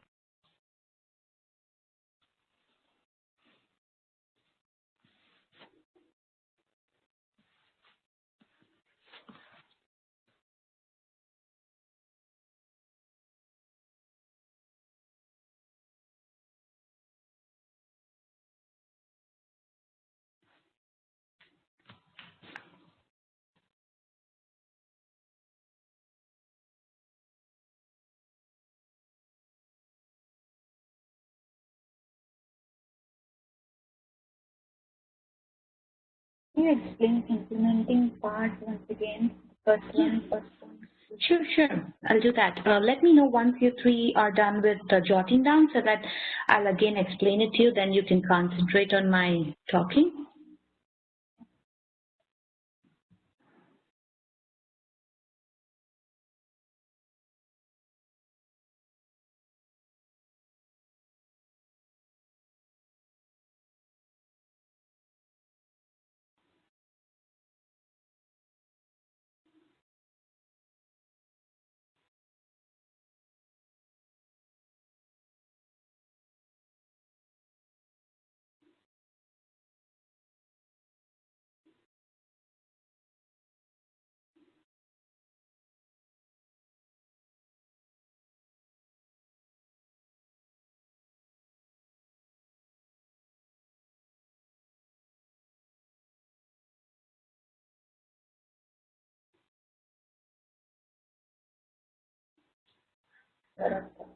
Okay. Let's wait for the other two also so that I'll start again explaining you the implementing part.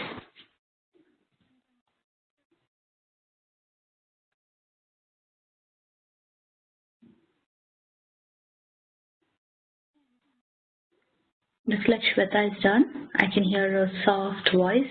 Okay. Tessie, let me know when you're done too.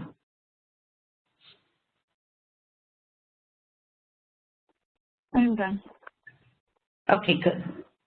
Okay, so Kavya, coming to your question. Now, implementing part, what is it? Now, we spoke about these 4 analyses, right? Different analyses. So I'm going to talk to you in detail about what these analyses are and how will we perform. And I even put a slide together to perform an activity by knowing how do we use 2 analysis to, perform on a specific business. So it's like, conducting analysis between, say, for a particular organization for pestilence, water. That one we are going to go in detail going forward. But on a high level, I wanted to tell you, why do we have to implement these analysis on our business? Now, conducting analysis of your business using the above techniques is actually kind of fun. That is, you will know more about your business. Basically, doing it forces you to think about your business in a whole new way. That is what happens now.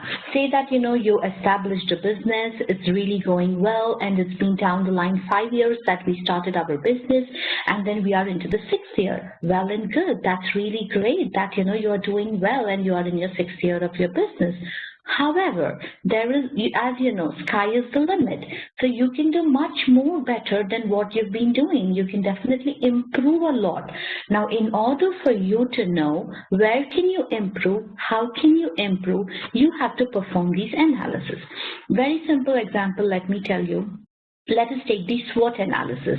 What does SWOT mean? It's telling you in the word itself, right? Identifying the strengths, identifying the weaknesses, identifying what the opportunities are, and identifying the threats. So if your business is really doing good, you will definitely have competitors, you will definitely have strengths.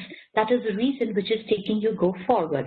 But do you think just because you have strength is going forward, you don't possess any weakness or something? No, you will even have that. That said, is it that you don't have an opportunity to improve in that particular level? No, it's not that. You do have opportunity. So in order for you to identify how can you improve your business well, in order for you to define right now, currently, my business is doing so well, but what else can I do in order for me to reach the top position with my competitors who are there? Like say that, you are a toy manufacturing company, say you're Fisher Price. So Fisher Price is what? It manufactures a lot of toys for the kids. But at the same time, Little Tikes, which is its competitor, also gives a lot of toys. And then there might be another some XYZ toy company which also produces a lot of toys. That said, you will have to perform this analysis in order to make sure how can you be number one in the toy industry. Though Fisher Price is your company and you're a leading toys company, you never know how are you going to do next year. Who knows that, Little Tikes company, a toy manufacturer who's your competitor, who's going to take over you.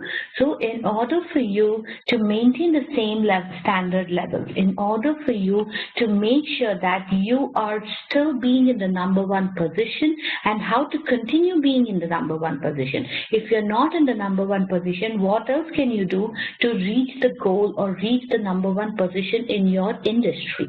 You perform these kind of analysis by identifying what did you do, how did you do, and what are the strengths, what are the weaknesses, what are the opportunities, who are your competitors, why are they, and how are they able to reach goal one, and why are you not able to reach for your business. So these kind of analysis have to be performed for your business, and you have to implement these techniques in your business in order to perform in a much better way and in order to reach to the topmost position. The point of analysis implementing these techniques is to help you develop a strong business strategy by making sure you have considered all the above techniques. Did you understand this? Any questions here? Is it clear for you? Why do we implement these techniques? Why do we perform these analysis? What is the use of performing these analysis? What happens when we perform these analysis? Any questions here? Kavya, are you clear? Did I answer your question? Yeah, I get it. Okay. Shweta, looks like you have a question. Yeah. My question is that these techniques look like these are, from an overall business perspective, but how does it help us in, when we are working on a specific need or problem? How does these techniques help? Okay. So, see, the business is going to perform that on an overall perspective. Do you think these techniques cannot be done from a project perspective? No, it can be done. Okay, that's okay. Well, it can also be done from a specific perspective. Now, for example, think that I had created, like, I already have an existing mobile app, okay? And I have a small store. If you remember, I told you about the enhancements if I want to revamp it. So what I do is now say that, I have a mobile app, and that mobile app I had developed initially, like, years ago when the app was like totally, new in the market. It was really the happening thing that, oh yeah, every company have an app. Why don't I have a, mobile app too? Why don't I have that so that I can give access to people at their fingertips so that they don't always need to go to Safari or they always don't need to go home for, having a look at my app. I might have created. But at the same time, when we talk about business analysis, right, we spoke about business analysis. What did we say business analysis was? We said that adapting the change in the environment, adapting the change in the customer needs, adapting the change in the technology, and incorporating all these changes into our business in order to do the business more better, in order to have a strong business strategy. That is what we said, right? So if it is only for a single mobile app, I'm not doing it on a big business, on a complete business perspective. I'm only doing it for my business app. So I will say, okay, I have a mobile app. What do I do to improve it? Because I see that I don't get a lot of clicks on my app. I see that, the people are not crazy about my app. Like people are crazy about Candy Crush, okay? You know how crazy are people about Candy Crush, or people are crazy about that Bubble Exploder, whatever those games are which they play on the smartphones. Even the kids play, right? Now I might think that, well, when people are so crazy about those apps, why are they not crazy about my app? Where am I going wrong? What am I doing that I'm not reaching, the success of how a Candy Crush app or a Bubble Explode app had reached? So I perform these kind of analysis even for a single game app perspective also. So from a business perspective, I'm going to do it at the end or at the beginning of the year to see how can I improve my business overall. But from a project perspective also, I can perform these analysis to ensure and identify where am I going wrong, where are my weaknesses, where can I implement, based on these analysis I perform, where can I put in more efforts for me to reach to the level of the Candy Crush game.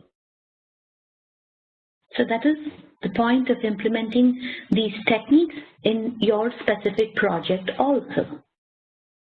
Now, any questions here? Shweta, is it clear? Did I answer your question?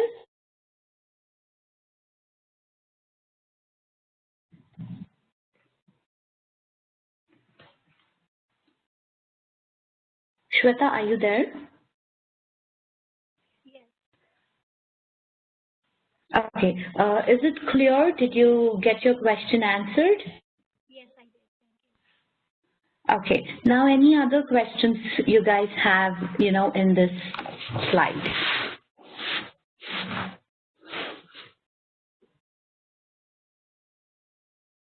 Okay.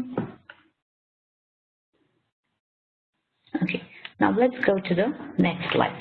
Now, what do we mean by pest analysis?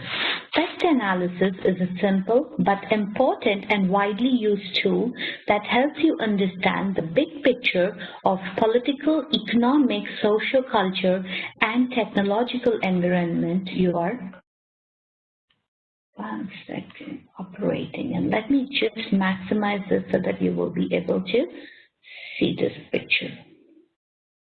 Okay, so as I said it's a very simple but important and widely used tool. So this test will make you understand what are the political conditions, what are the economic or environmental conditions, what are your social conditions, what are your technological conditions, at the same time what are your legal and economic conditions too. So in detail, let us take up each of the subtopics. That is, let us take up what is political, what is economic, what do we mean by social culture, what do we mean by technological, what do we mean by legal, and what do we mean by environment. So let us take up each of the subtopics and then talk about that. In in case you guys want to just, quickly draw this, or definitely because all of you are the registered, Zarantech trainees, you will have access to the video also if needed. But this is how the PEST is going to perform for us. Can I go to the next slide? Yeah. Okay. Okay, now what do we mean by political?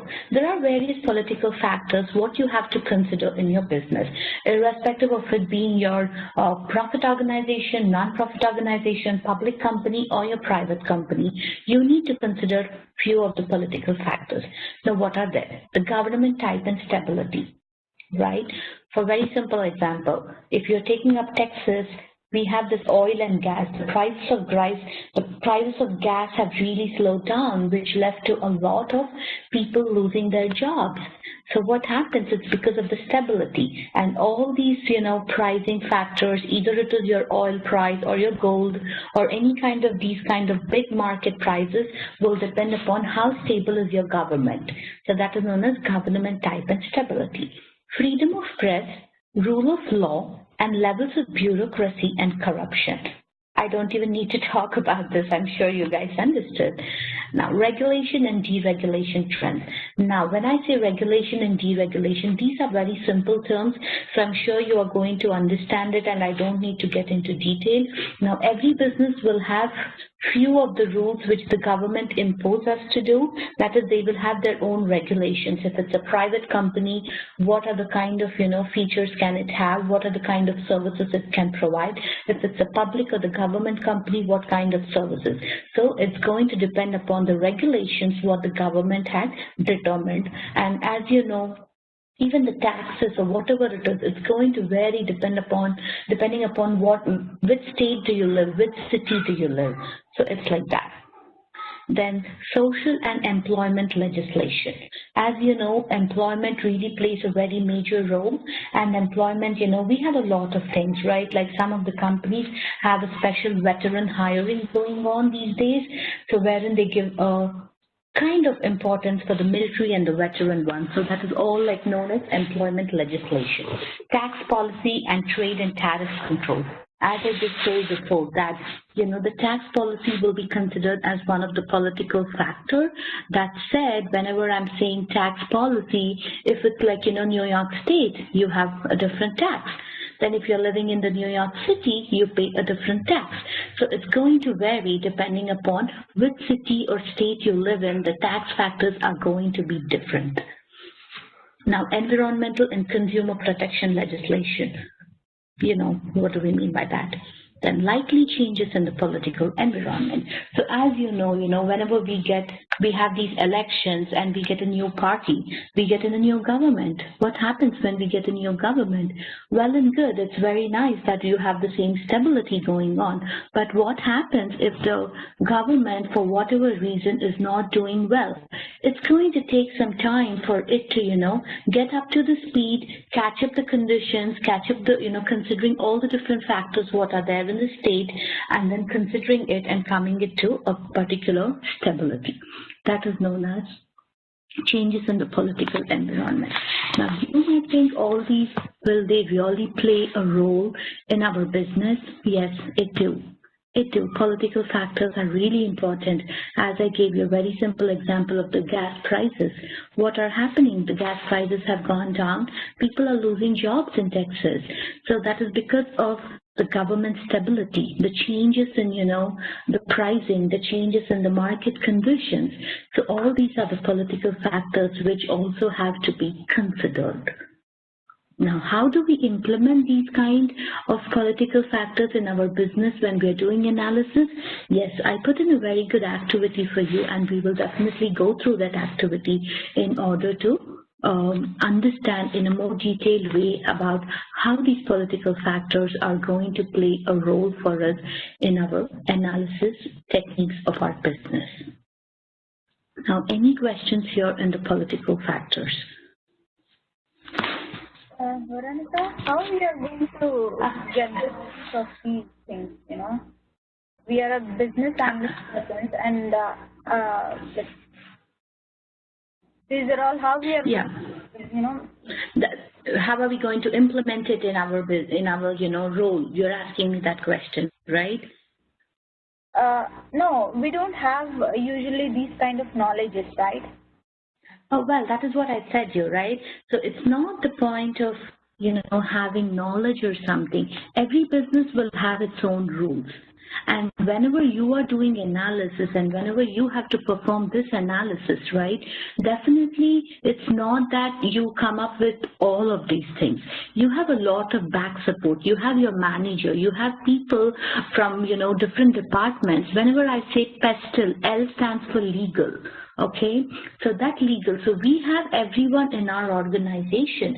So depending upon if your manager or if your project demands you to perform any kind of, analysis, you have different teams already in your organization who is going to come to you to explain what the conditions are for that particular department. So we don't need to worry about it by saying that we need to, your question was, how will we know what the political conditions are? How will we know what are the government stability conditions, right? That's your question, right?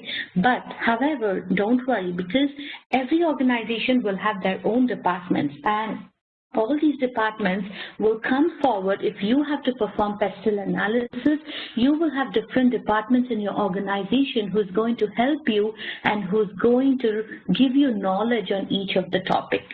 So you will understand more. I said you that, I put in an activity, I told you, right? I took up an example of one of the business organization and I told what can the political factor be for that organization? How will it impact? How will we perform PESTL analysis for that organization? So now if you know what a political factor means, what an environmental factor means, what does the social culture mean, if you know what does each of this, a factor means, then when I talk to you about performing these analysis on the activity of the business, you will understand it in a more detailed way. Okay. Is that clear, Kavya? Yeah. Okay. Okay. So the next one is economic factor. Now we said PEST, right? So we are done with the political factor. Now let us see what an economic factor is. Now, stage of business cycle, current and projected economic growth, that is the inflation and the interest rates, unemployment and labor supply, labor cost, levels of disposable income and income distribution, impact of globalization, likely impact of technological or other change on the economy. That is economic conditions. You know what general economic conditions are. That is, it is just going to talk about the labor. As you keep on, we keep reading so much on news that there's too much of unemployment. There was a point in time where United States had a lot of unemployment. Well, though it had a lot of unemployment, there were certain states which were affected too much. There were certain states which were not really affected.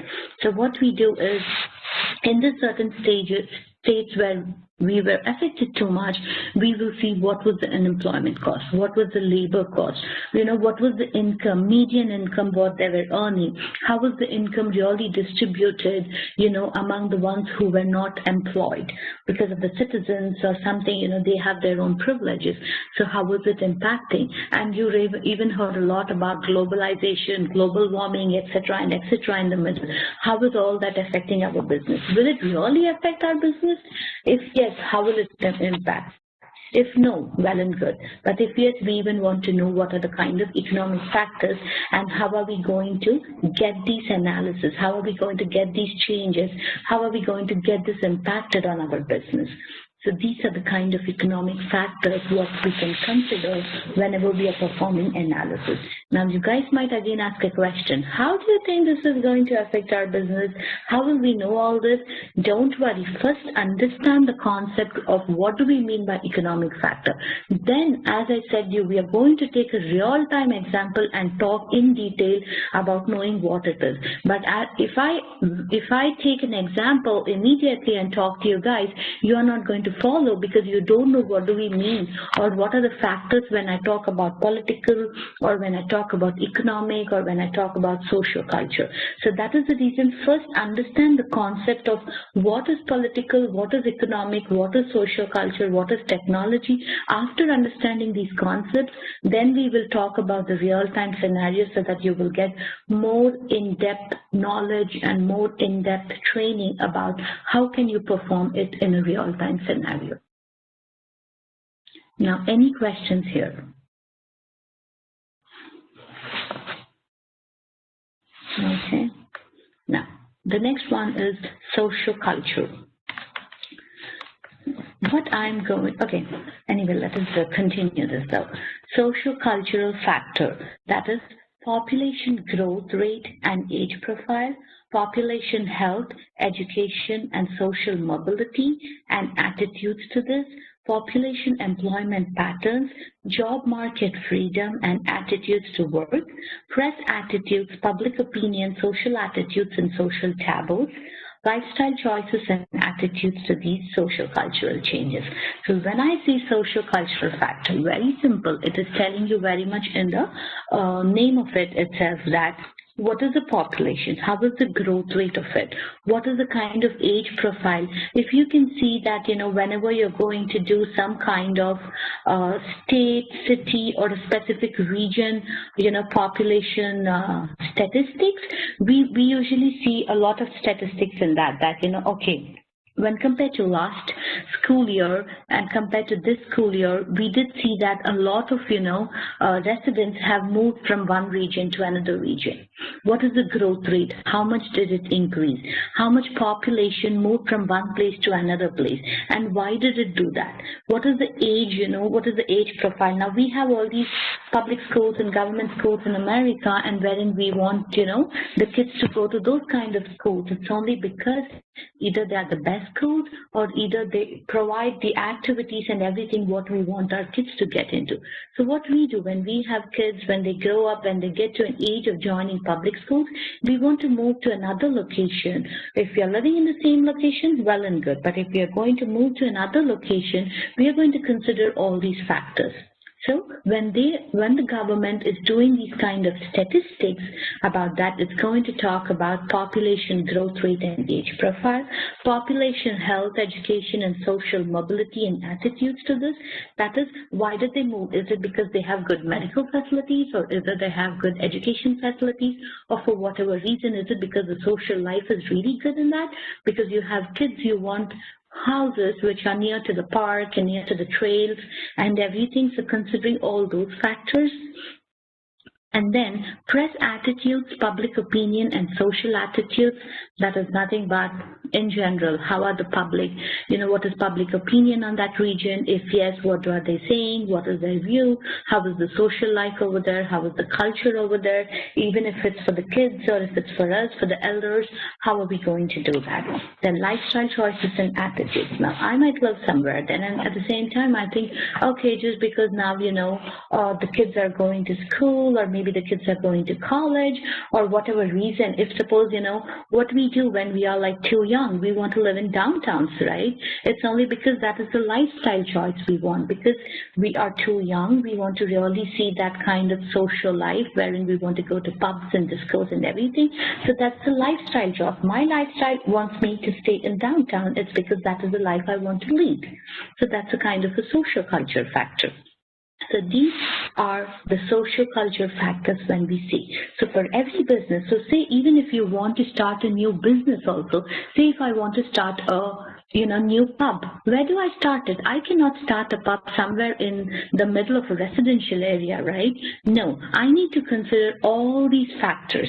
I need to consider every factor. Now, when I say political one, I need to know what are the laws and regulations if I have to start a pub.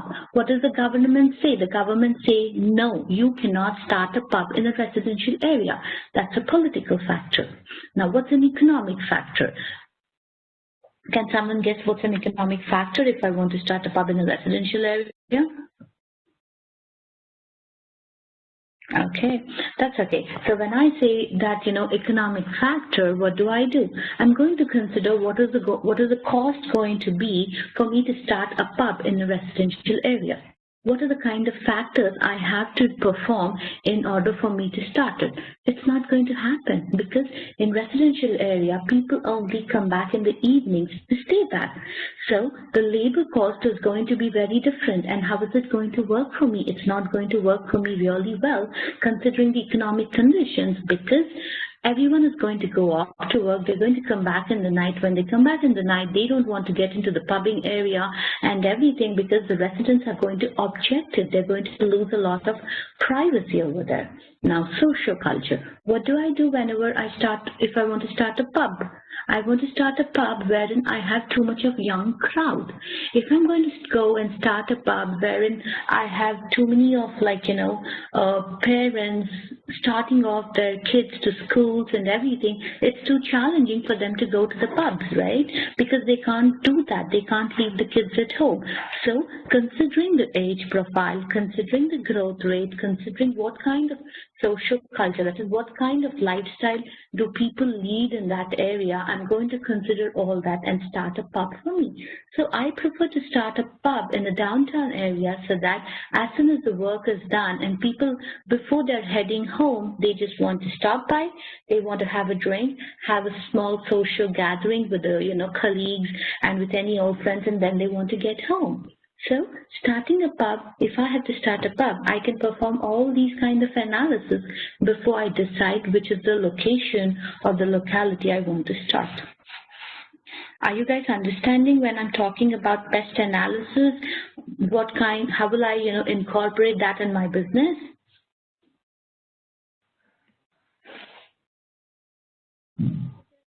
Okay, good. Okay. Okay, now the last one is technological environmental factor. That is impact of emerging technologies, impact of internet, reduction in communication costs, and increased remote working, research and development activity, impact of technology transfer. So when I start a pub, what do?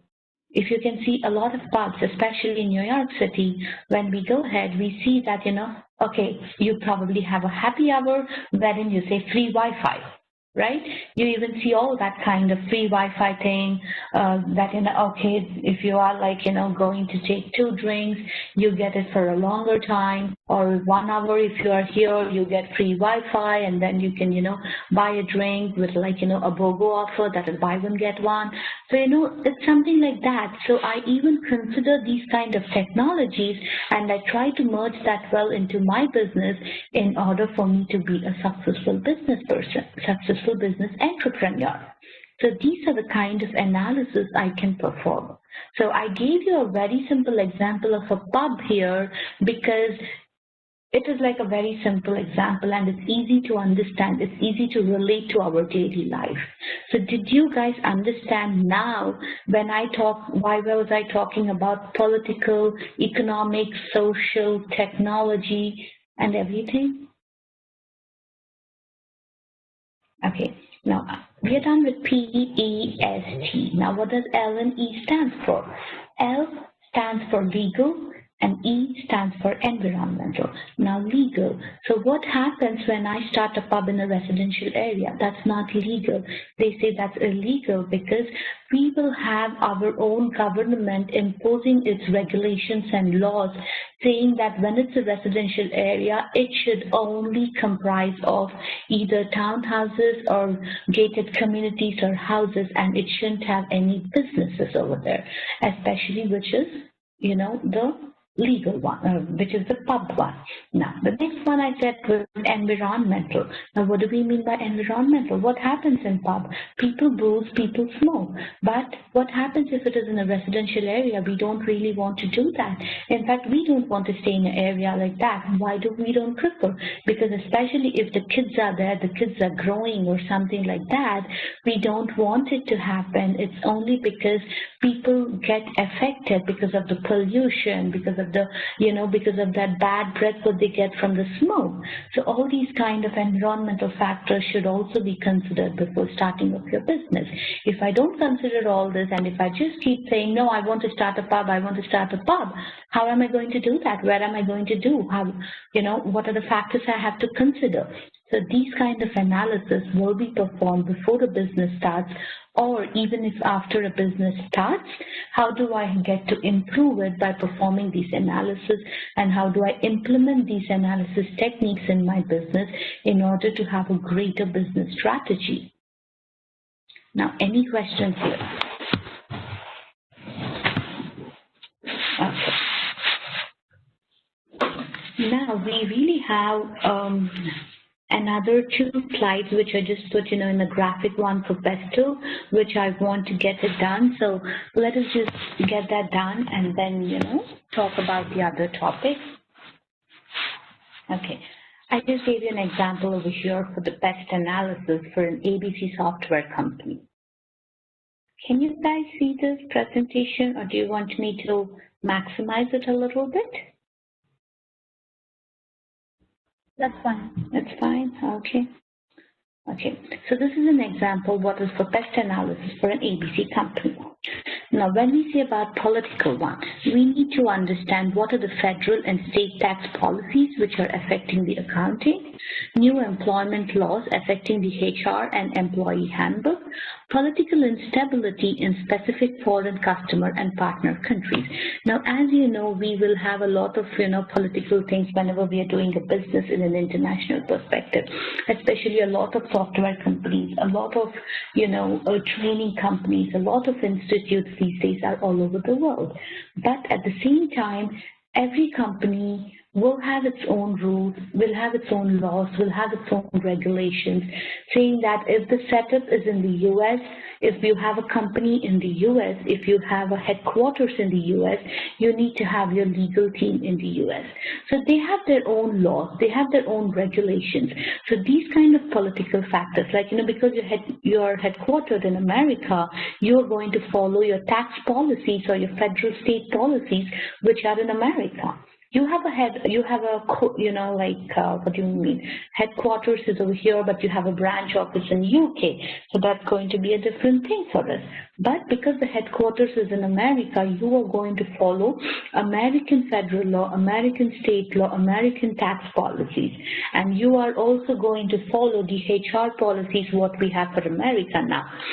Definitely, I can't tell you what the HR policies or what the tax policies are in detail, because it's going to vary upon each of the organization. And as a business analyst, we really don't need to worry about it. It's just a general knowledge thing. But these are the kind of, political factors what we consider if we are having or if we are performing the pest analysis in a software company. Now, when I say economic, as I said, your domestic and international economic growth. That is, if you are providing a company, if you have a company, or if you are starting a new business, you even have to see how is it going to affect the economic growth. That is it that you're going to provide any kind of employment? If yes, how is it going to be? How is it going to impact our economic condition or economic growth for that particular domain? Then interest rate changes and projections. Now, if you are taking a bank loan, or if you're taking any kind of mortgage, either for business or for whatever it is, the interest rate is going to vary. And all those interest rates are going to depend upon the economic conditions of your country, economic conditions of your government. So those are known as the economic factors. Now, social factors, population growth rate, age distribution and influence in current and targeted customer pools, career attitudes, and potential educational and skill set shift.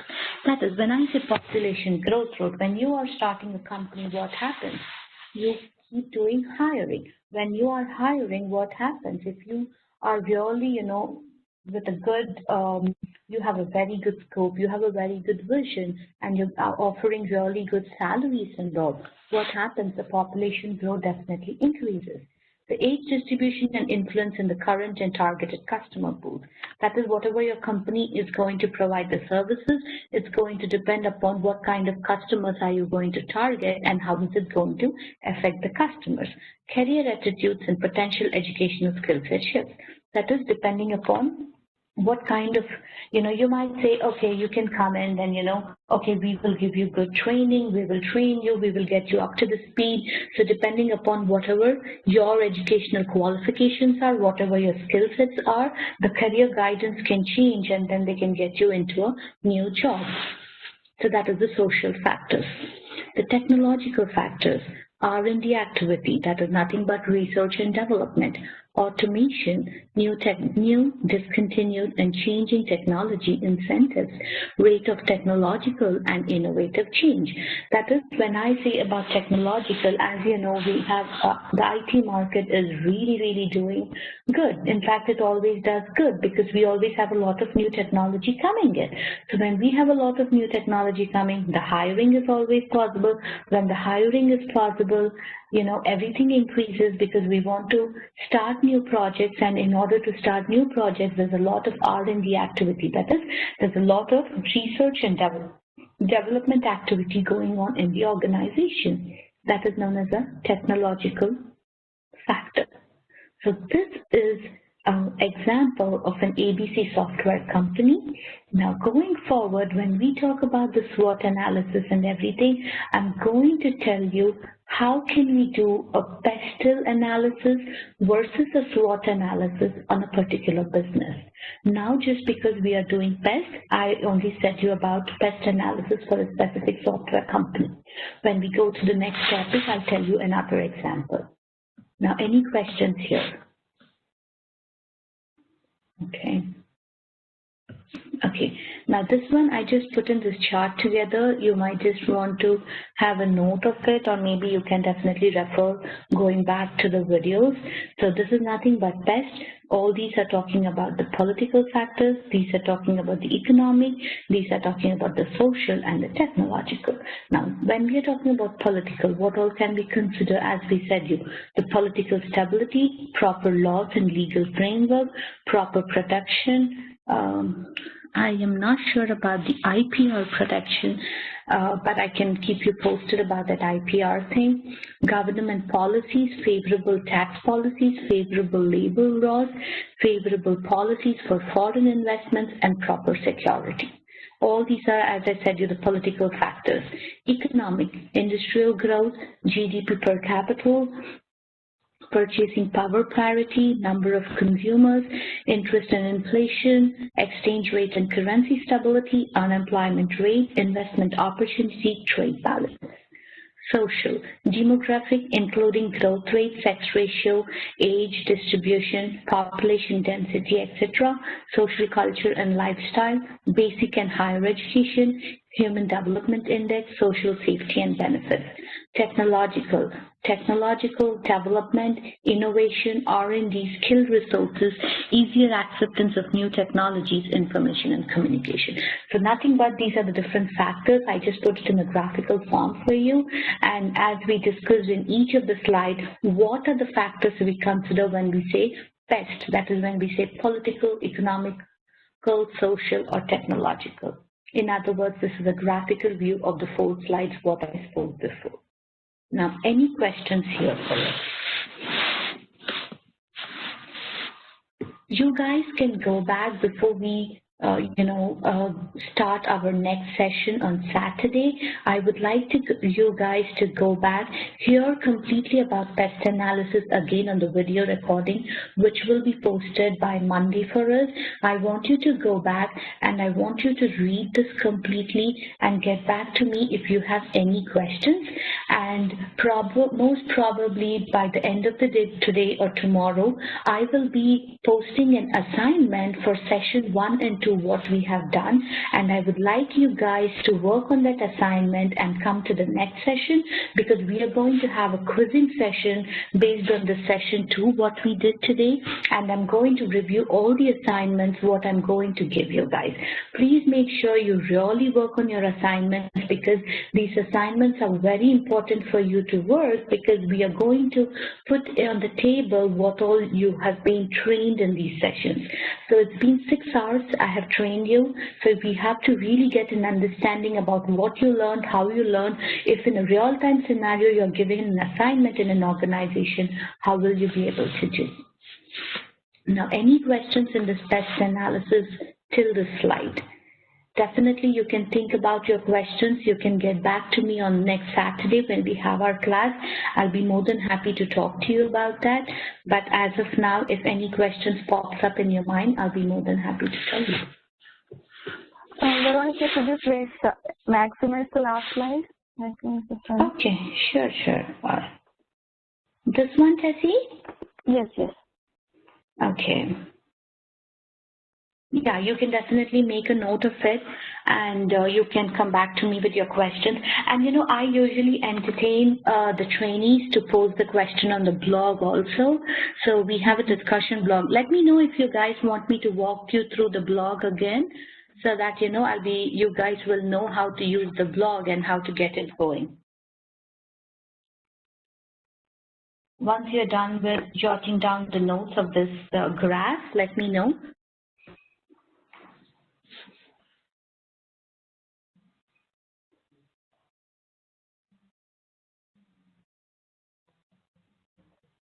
Hey Veronica, I would like to ask one question apart from this subject. Yeah, sure. Actually, I would like to write the exam, a certification. Okay. Okay, so this subject is enough, or I would have to read any more documents? Okay.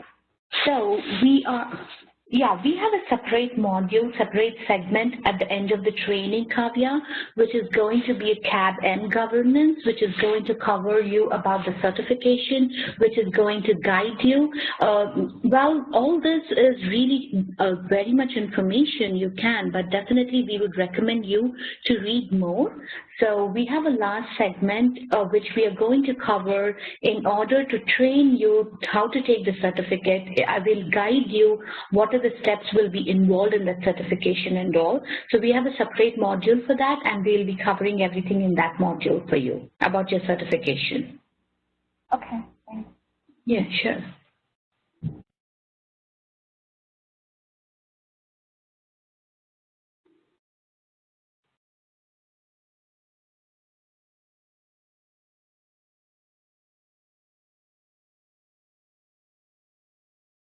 Let me know once you guys are done with the slide.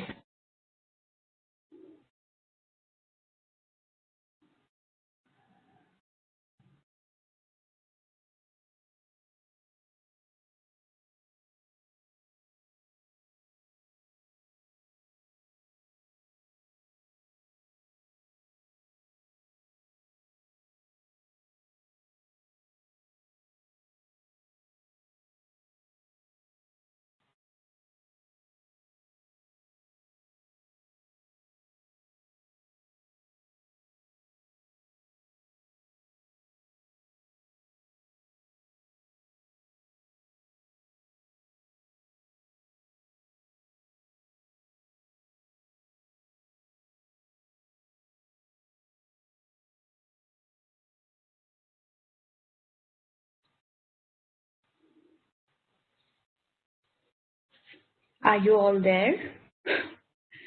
Looks like busily you're jotting down.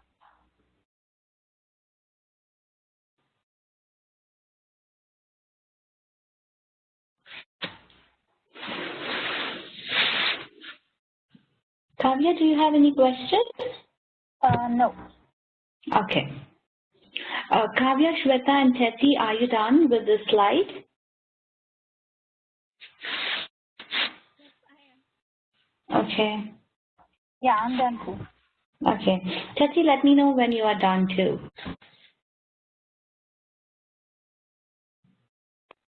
Yeah, I'm done too. Okay, good. Okay, so with this, the first technique for us of pest analysis is done. However, as I said, you feel free to post your questions on the blog, or feel free to take up the questions if you want to have, ask me directly. We can definitely discuss it in our next session, and I'll be more than happy for that. Now, so at the end of this session, I just put a slide together to know what are the achievements we achieved at the end of the session. So now, by today, in the next 7th hour, you guys are in a position and will be and should be in a position to talk anything about the introduction to business analysis.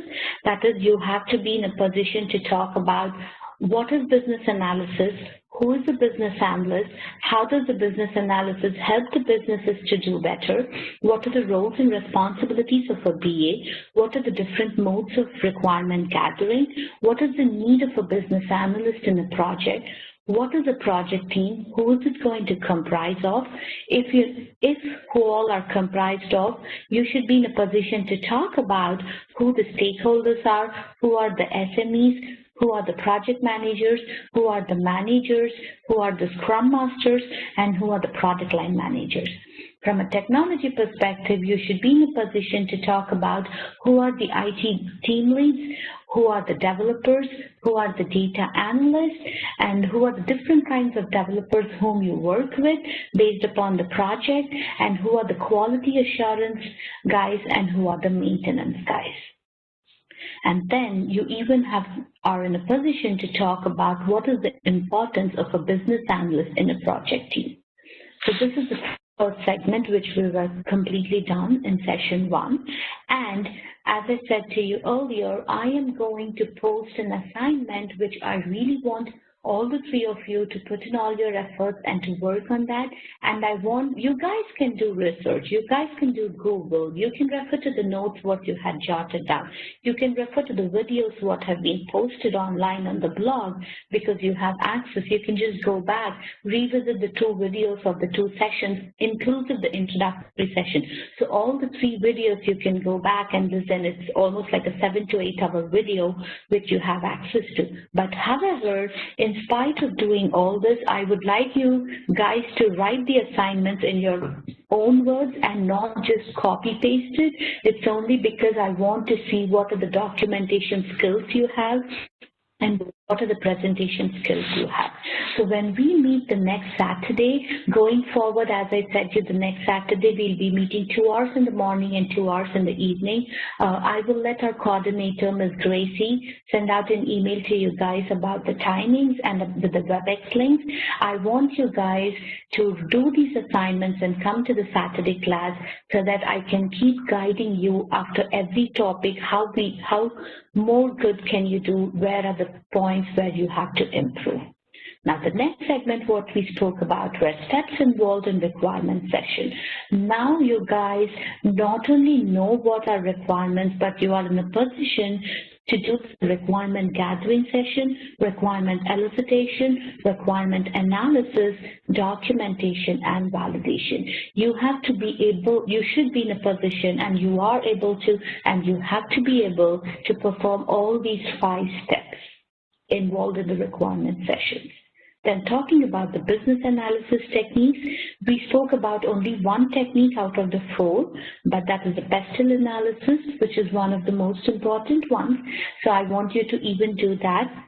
So for all these 3 segments, the assignments will be posted.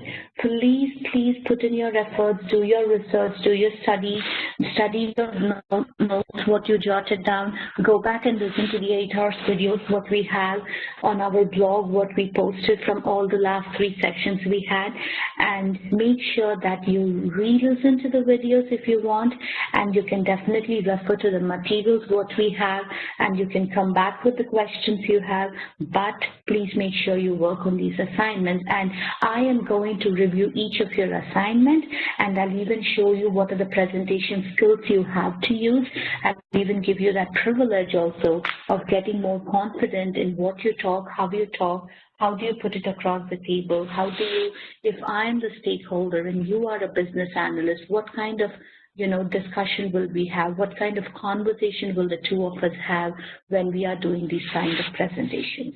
So please put in all your efforts for achieving that goal and working on the assignment based on the achievements what we had achieved at the end of the session 1 and session 2. Now, any questions here in these achievements? Okay, now the agenda for session 3, that is in the next class, our agenda is going to be, we are going to do the quizzing session again on session 1 and 2 as we did today, the first 15 to 20 minutes. Before the class starts, I want to brush up your minds. I want to make sure all of you are up to the speed and in accordance to the sessions of the 40 slides we are already done. I want to make sure we all are in the clear understanding and on the same page. So we'll have a quizzing session for that, and then we'll be reviewing the assignments, whatever all the three of you had worked. So if I think I want to give assignments in the same assignment, I will definitely do that. If you find your name on the blog that assignment Kavya, assignment Tessie, assignment Shweta, so pick whichever assignment is tagged with your name and then work on those assignments. We'll be reviewing all those assignments also in the class, and we will continue with our business analysis techniques. We are only done with one, that is the pestle one. We are going to go forward and finish the other three analyses, that is MOST, SWOT, and CATWO. And even we are going to do an activity which is going to be performing or conducting SWOT and pestle analysis for McDonald's. That is, I had taken up the business of McDonald's just as a sample example, so that because it's in a real-time one. And then we'll be performing the SWOT and pestle for those, and I'll let you know how do we perform these analysis for a real-time organization, for a real-time business, because we saw pestle analysis only on a high level for ABC software. Let us take up a real-time scenario and let us perform that, so that based upon that, you will be given assignments to do your analysis also. And then, depending upon the time and depending upon the condition, we'll even do the kickoff for the software development lifecycle segment 2. Now, any questions here we have? So I told you what we achieved by the end of this weekend for the 2 sessions. I told you what the agenda for the session 3 is. So be prepared for everything and be prepared to answer all the questions which you're going to, which I'm going to ask you. And of course, if you want to do some kind of practice so that you will be in a more presentable way, definitely go ahead and keep doing that. But at the same time, don't worry, don't get tense. Feel free to tell me whatever is in your mind so that I can guide you and I can give you more skills about how you're going to address it. Any other questions here, ladies? No. Okay. Okay, so thanks a lot for joining the class again. This is Veronica, and see you all on Saturday. You'll be getting an email. Now, any questions about the blog? Yeah, you can show me one. Okay. So now this is the blog, what we have. This is the home blog. So what you have to do is, if you are a registered user, you are going to get access, and I'm assuming all the 3 of you are registered users for Xerante, so you will be having access to the blog. So what you have to do is go to the WebEx meeting link and click on this flower and then say subscribe to the page changes. So what happens when you subscribe to the page changes, whenever a new meeting link is posted here, you're going to get an email saying that, okay, the WebEx meeting link page has been updated with the most updated link. So that whenever you get an intimation, you will know that it is done and you just have to click on this. Now, this tab is the video recording tab. So here will be all the videos will be posted, and you have a couple of notes here. You can definitely make it. So all the video recordings for the sessions what we have on Saturday and Sunday, maximum it will be posted by Monday for us. It's because it's a weekend, but everything will be recorded. So if you can go down, you just have a couple of my videos about what I told or spoke about the BA overview, the BA training, and what exactly is a BA. So we have the introductory session posted. If you can see, we already have the session 1 posted also here. So this session 1 is posted based on the class what we had yesterday, and based on what we have today will be maximum posted by the end of the day, probably today or probably by tomorrow. You will have access to all the sessions, and you will have access to these videos for 6 months, so that you can go and have a look at it anytime and revisit the sessions again and again for you to get more perfect. Now, this one is going to be materials for students. So this is basically whenever you want to go and look up for a specific material, you can just go ahead and you can look at this, and you will have access to a lot of materials. And these materials you have access for lifetime, so you will be more than happy to go and revisit and look into these materials anytime you want. Now, this is the assignment tab. Now, this is the assignment wherein I'm going to post the assignment, and whatever I'm going to give you guys, I want you all to work on this assignment, look at this assignment, work on this assignment, and post it back. We even have a video. When you just click the video over here, you will know how to post the assignment by just clicking the new post. And even for this assignment page also, go to the flower which is there on your right hand side and say subscribe to the page changes, so that whenever I post an assignment, you guys will get an intimation that Veronica had posted an assignment on the blog you subscribed for. So what happens is when you get an email like that, it is going to make sure you know when a new assignment is posted. So take that assignment, work on it, and post your assignment with your name saved, like, okay, assignment 1, Tessie, assignment, if it is Shweta's also assignment 1, so assignment 1, Shweta. So tag it with your name and then post it back on the same blog, so that I will have access to all your assignments and I can review it at my convenience. Now, the next one is the discussion board. This is a board. Again, you can just go to this video and, you can just say this new post, and then you can click and you can post whatever question you have. We usually entertain the questions to be posted here if you have anything in general or anything related to a specific topic, so that if the other person also have the same question, he or she will not have to revisit it again. They'll have the answer at the same place. Okay, and even for this one, go to the right side of your flower, click on that and say subscribe to the page changes. Because I'm already subscribed, I get it as unsubscribe here. But otherwise, you are going to get subscribed to page changes, which you can click it on that and select it, and then you will get an option that it's been selected. Okay, and all these are the course content. It is nothing but for you just to get an idea about what all will I be covering going forward. And this is nothing but the instructions to the BA training program from Xerantech and what all will be providing it for you. And this is the home page for us. Now, any questions here regarding the blog? So, whenever I'm going to post an assignment on my blog, you will get an email saying that a new assignment has been posted. Please work on your assignments and make sure you are ready with your assignments in the next class, that is the Saturday's class for us. Now, any other questions here?